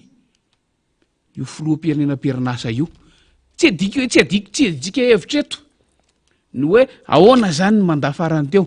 fa adihevitra hafa iny ary mbola tantara hafa koa iny fa tsojovitsika avetrany ilay filatsahako fidiana zay iainga am'ty volana aogositra ity hazo andrasantsika hoe raha mbola ilatsaka izy raha mbola azo an'io certificat de nationalité io ve io taratasy fanamarinana ny zom-pirenena malagasy avoaka ny tribonaly ambaratonga voalohany ato izy latsaky ny enim-bolana latsaky ny enim-bolana ihany aloha izy am'ty azo an'io certificat de nationalité malagasy io ve ilay filoham-pirenena perinasa raha mbola ilatsaka am'ty efa tamin'ny taona 2024 mantsy tsy nisy nahafantatra lay fisililay zom-pirenena frantsay nandeha moramora tany ambadika tany iny le hoe nafenina fa tateorina vao nisy fitona document reny tsy mifoitofoito fotsiny ka malaza manko le vo nisy namoaka le document malaza le mifoito zay le izy fa tsy mifoitofoito ohatra ny pneu vaky fotsiny zao reny fa tam'zany taona 2024 zany na fenina ilay izy de tsisy nalala malagasy iny niala teto Madagasikara de tany am'izay nisy azy tany izy izy nangataka le zom-pirenena hafa de eo am'izay zany mipetraka ny fanontaniana am'ilay fampiarana ny lalàna misy zay midika fa very ho azy ilay zom-pirenena malagasy de rehefa very ho azy ilay zom-pirenena malagasy izay no amarinina na disoina rehefa maka ilay certificat de nationalité satria iny certificat iny de milaza hoe tatao anatin'ny enim-bolana farany no nanana ny olona io na hoe dia manana ilay mizaka ilay zom-pirenena malagasy ty olona anankiray ty fa eo anao rasatsika azo an'izay ve amoaka an'izay ve io sampandrara ainy anivon'ny fitsarana io rehefa fatapoko fatapirenena efa mampiady hevitra be ity tantara ity ary tsy mila fandalinana sarotra be fa vakina fotsiny lay lalàna de efa fantatra ny zava-misy ny teny resaka tsika teto faniry tamin'ny tsy haiko ray volana lasa zay rotokom-bolana lasa izay namoahtsika ny hoe nisy firaisana tsy kombakomba tao tam'lay fanafenana n'lay fizakana n'lay zom-pirenena vahiny nisy firaisana tsy kombakomba koa tao tam'lay famoahana ilay fahitaratasy fanamarinana ny fizakana lay zom-pirenena malagasy tsy milaza io hoe taratasy fanamarinana malagasy fa taratasy fanamarinana ny zom-pirenena malagasy certificat de nationalité io mantsy le mandeha le ady hevitra de mamaly ny sasany mamaly le voakasika hoe ny rano ny malagasy tsy any ady hevitra tsy any mihitsy ny ady hevitra fa ny oppositif na gasy ianao na vazaha ianao de oppositif foana zay ny sokajin-dra zay ny sokajin-dra ny to misy zay ko na malagasy ianao na vahiny ianao rehefa zay ny sokajin-drahanao mitovy foana io afaka mifameno zany hoe fihetse-po no mahatonga n'lay fitenenana hoe raha malagasy fa ara-tsiansa amin'ny fomba fijery siantifika de ny raha rehefa mitovy ny sokajina na inona fiavian'lay olona misy azy dia ao anaty sokajy ray ary mitovy afaka mifameno fa ity resaka ity tsy resaka raha zany aloha de iny ny faux débat fa raha resaka am'ty lalànty de zay ny tena débat kanefa le olona voakasika lay filoha-pirenena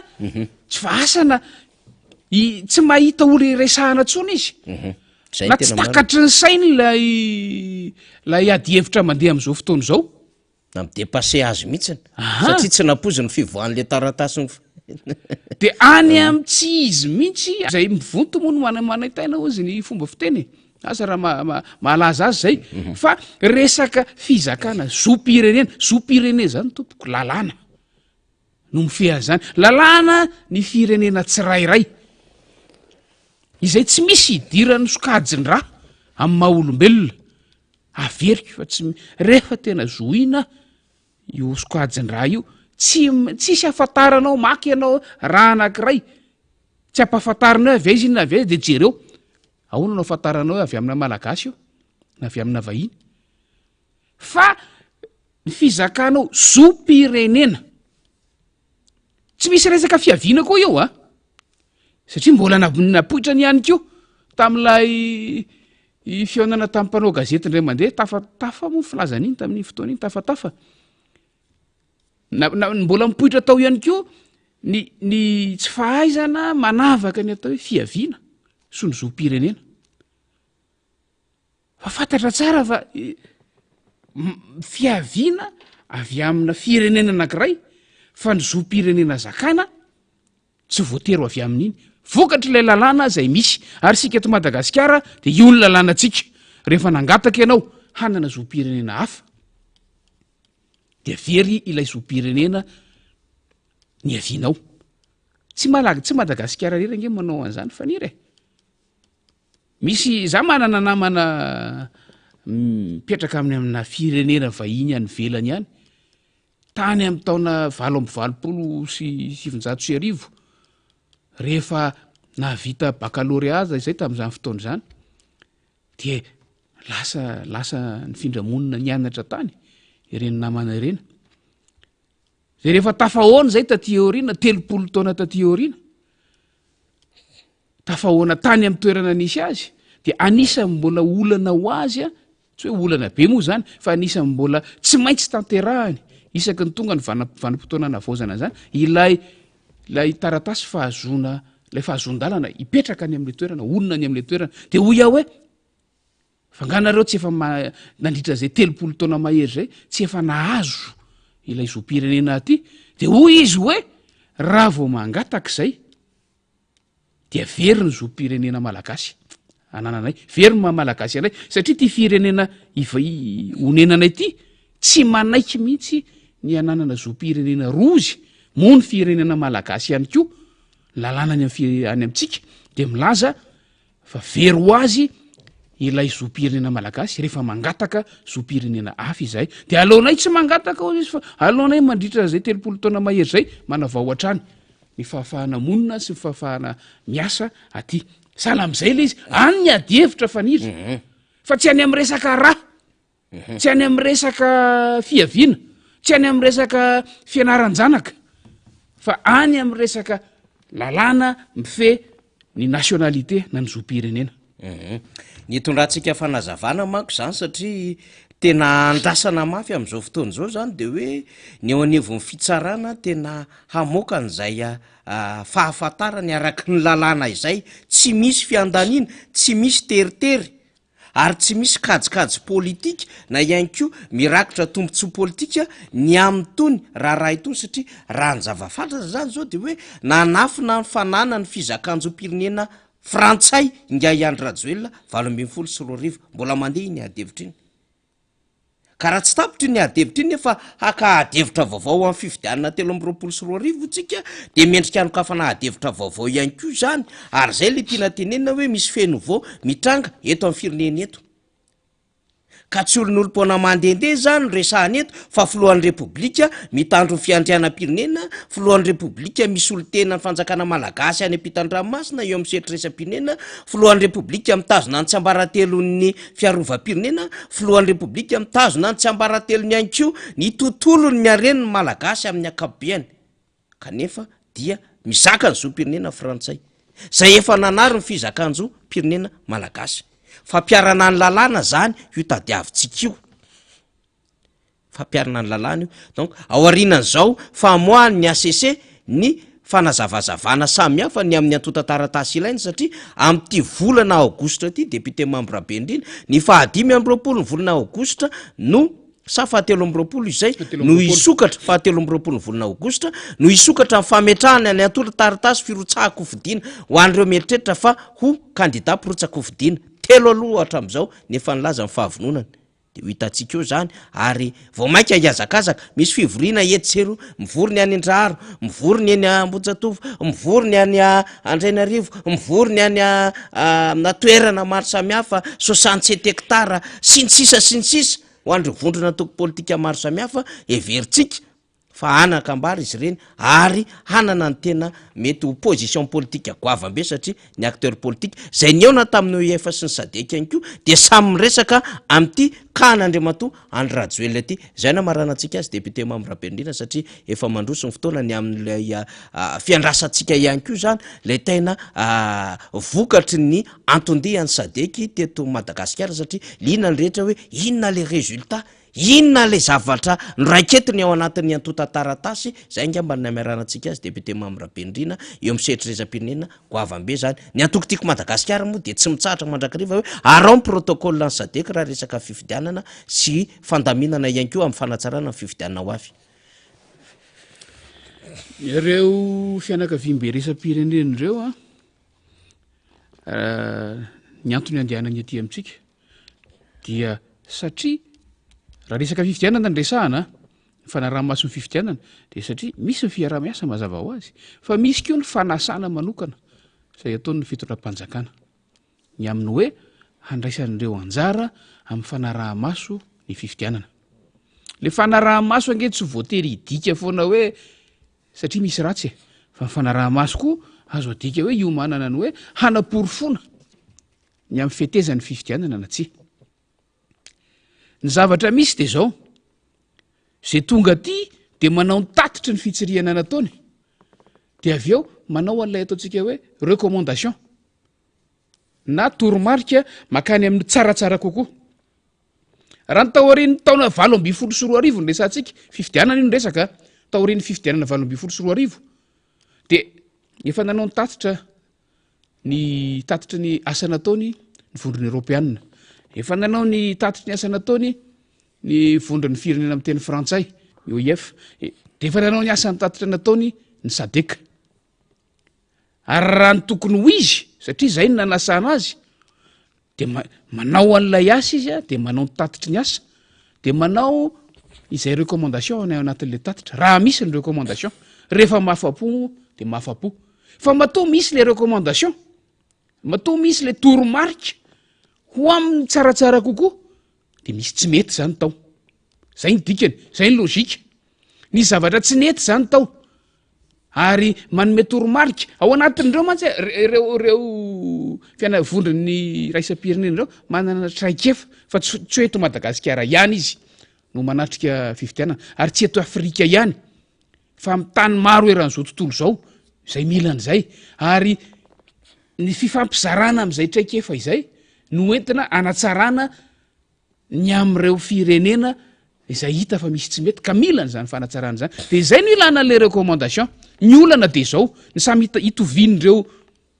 mpanaramaso rehetrarehetra ny asa tito Madagasikara reo de taorian'ny taona 2024 zany hoe tamin'ity mandat ity de tsy nisy noraisin'ny fitondram-panjakana perinasa ilay recommandation na le toromarika hoentina anatsarana ny zotra-pifidianana manaraka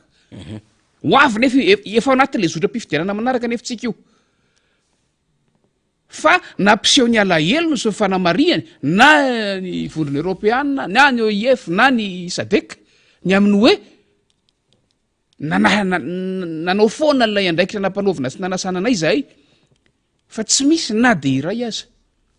no raisina ilay recommandation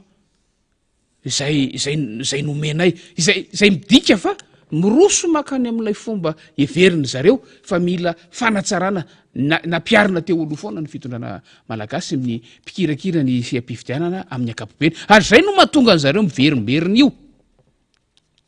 miezaka mitondra an'izay zavatra zay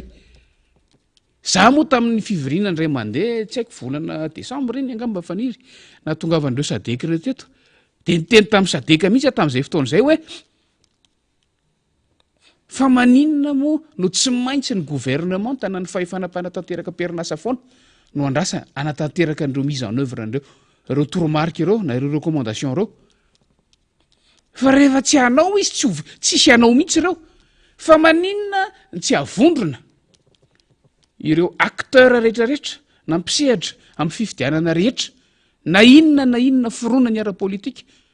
na eo amin'ny fitondrana izy na tsy eo amin'ny fitondrana na mpanao politika izy na avy amin'ny fiarahamonimpirenena fa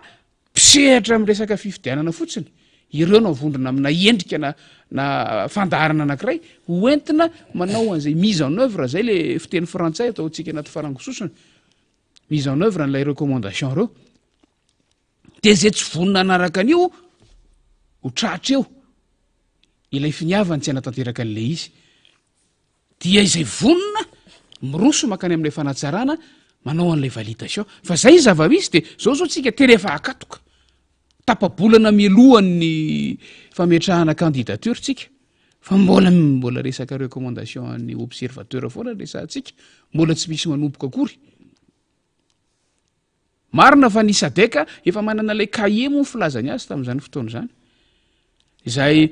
mamaritra ny tokony ho fitantanana ny fifidianana raha tia nanana endrika tena demokratika sy madio sy mangarahara de zay zany a ny firenena tsirairay asaina hampiatra an'io akoatra zay recommandation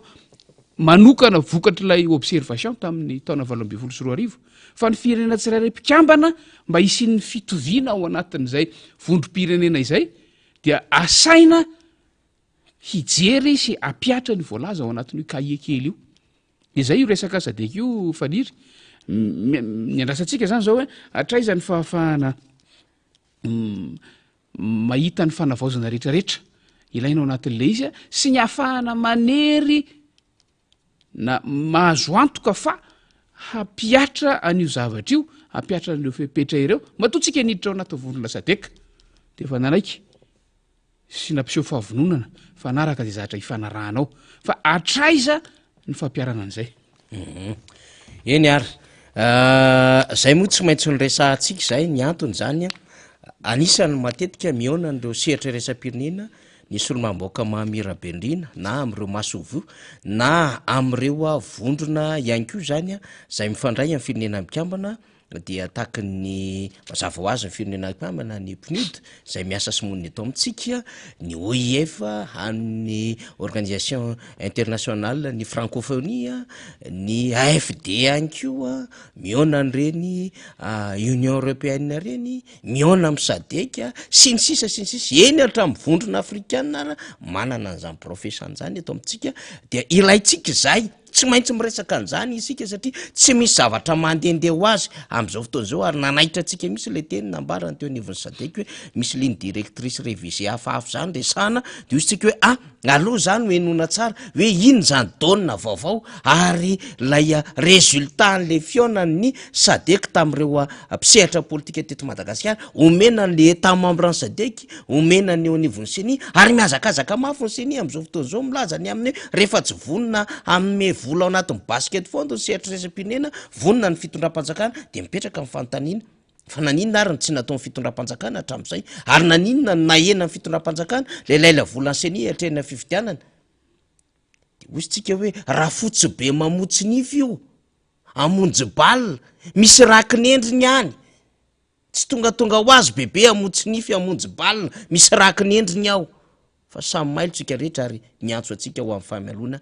am'zany isan'andro san'andro zay ampitany vaovao misy zao vaovao na ampitany namany ty tonga ety amintsika momba ny fizarana vatsitsinjo mipaipaikady samihafa sy ireo lafin-javatra samihafa voaray ty avy any amin'ny namana de ampitany ny tompona ndraikitra omeko député Mamirabenrina mihitsy zay ho raisin'ny député ho resahana eo anivon'ny bureau politika sy ny namana mitony vaovao tony maro be ihany ko nareo mandrotsaka vaovao maro samihafa de raisiny reny tsy voatery ho resahany eto fa metrahantsika paikady ahafantaratsika am'ireny lafin-javatra maro samihafa reny farany amaranantsika amin'ny fandarana sary mahafinaritra be satria Filomary Karavalymanina moa izy vodim-pinoana kristiana ary izy mametraka amin'ny fiainana amin'Andriamanitra dia manatrika nisa taona any Akaramalaza izy toby lehibe any Akaramalaza dia zay no hamaranantsika izao fandarana zao reto sary mahafinaritra zay misy ny fionana any Akaramalaza ireto anisany manatrika izany ny Filomary Karavalymanana dia mahafinaritra ny sary tahaka izao ary zay hoe mahatoky mandrakariva n'Andriamanitra izay hoe fametrahana ny fiainana mandrakariva amin'Andriamanitra izay ary vodim-pinoana izany ny raha mbola misy farany tsy foana ny fanantenana sy ny aza matahotra fa minoa fotsiny ihany sy ny teny fanakinina amin'Andriamanitra ity fa mahery ny sambatry Jehova dia izany rehetrarehetra zany mahafinaritra de arotsaka amintsika ny sary mahafinaritra be raha sy diso mety rendriso io arina ny Filomary Karavalymanana io dia fifaliana ihany ko ny am'ireo olona zay nanatrika sy nahita ny Filomary Karavalymanana arak'izao hitantsika amin'ny sary izao zay zany no sary etitsika maranana ty fandarana ty de misotro kafe ihany ko président Mary Karavalymanana eny amin'ny lalana rehetrarehetra eny tena mahafinaritra ny fifanatrehana fionana tahaka izay fa hoy ireo vahoaka zay mba nahazona ny akom-baovao tany hoe maromaro tahaka zao dada ny fidinanao aminay aty fotony aty satria mandalo tanàna mepitalaka na samihafa makeny amin'ny toby Akaramalaza dia misy fifankahitana mahafinaritra ho an'ny Filoravalymanina sy ireo olon-tsotra maro samihafa eny na Europino aza de zava-dehibe zany zaraina tamintsika tam'izao maraina zao ialana tsiny mihoatra kely ny fotoanantsika ialana tsiny ihany ko tsy mbola mandeha mivatantsika amin'ny tambazotra sosialy dia ny Facebook izany sasairana na ny ato ampiasana zany fa efa mikaroka vaolana ry andoa ry zoaka ry faly namana rehetrarehetra zany mba hampiakatra n'izay sary zay mba ho voaraintsika fa rehefa mety moa zany dia tsy maintsy hitatsika ihany fa anaovana ny fialatsiny antsika rehetra satria tena betsaka ny zavatra mianjady miantra amitsika kanefa de zao tolona ary ady masiny ty ho an'ny fanavotam-pirenena de hijoroantsika ampitao foana vaovao ho any amin'ny isa-tokantrano any amin'ny isa-tanàna isa-pokotany misy atsika rehetra any fa zava-dehibe ho amin'ny tetikady zay iombona antsika zany makasitraka ary ho amin'ny fandarina rapitsondray dia misaotra ihany ko député Mamy Rabenedrina niaraka tamitsika tamity maraina ity misaotra toka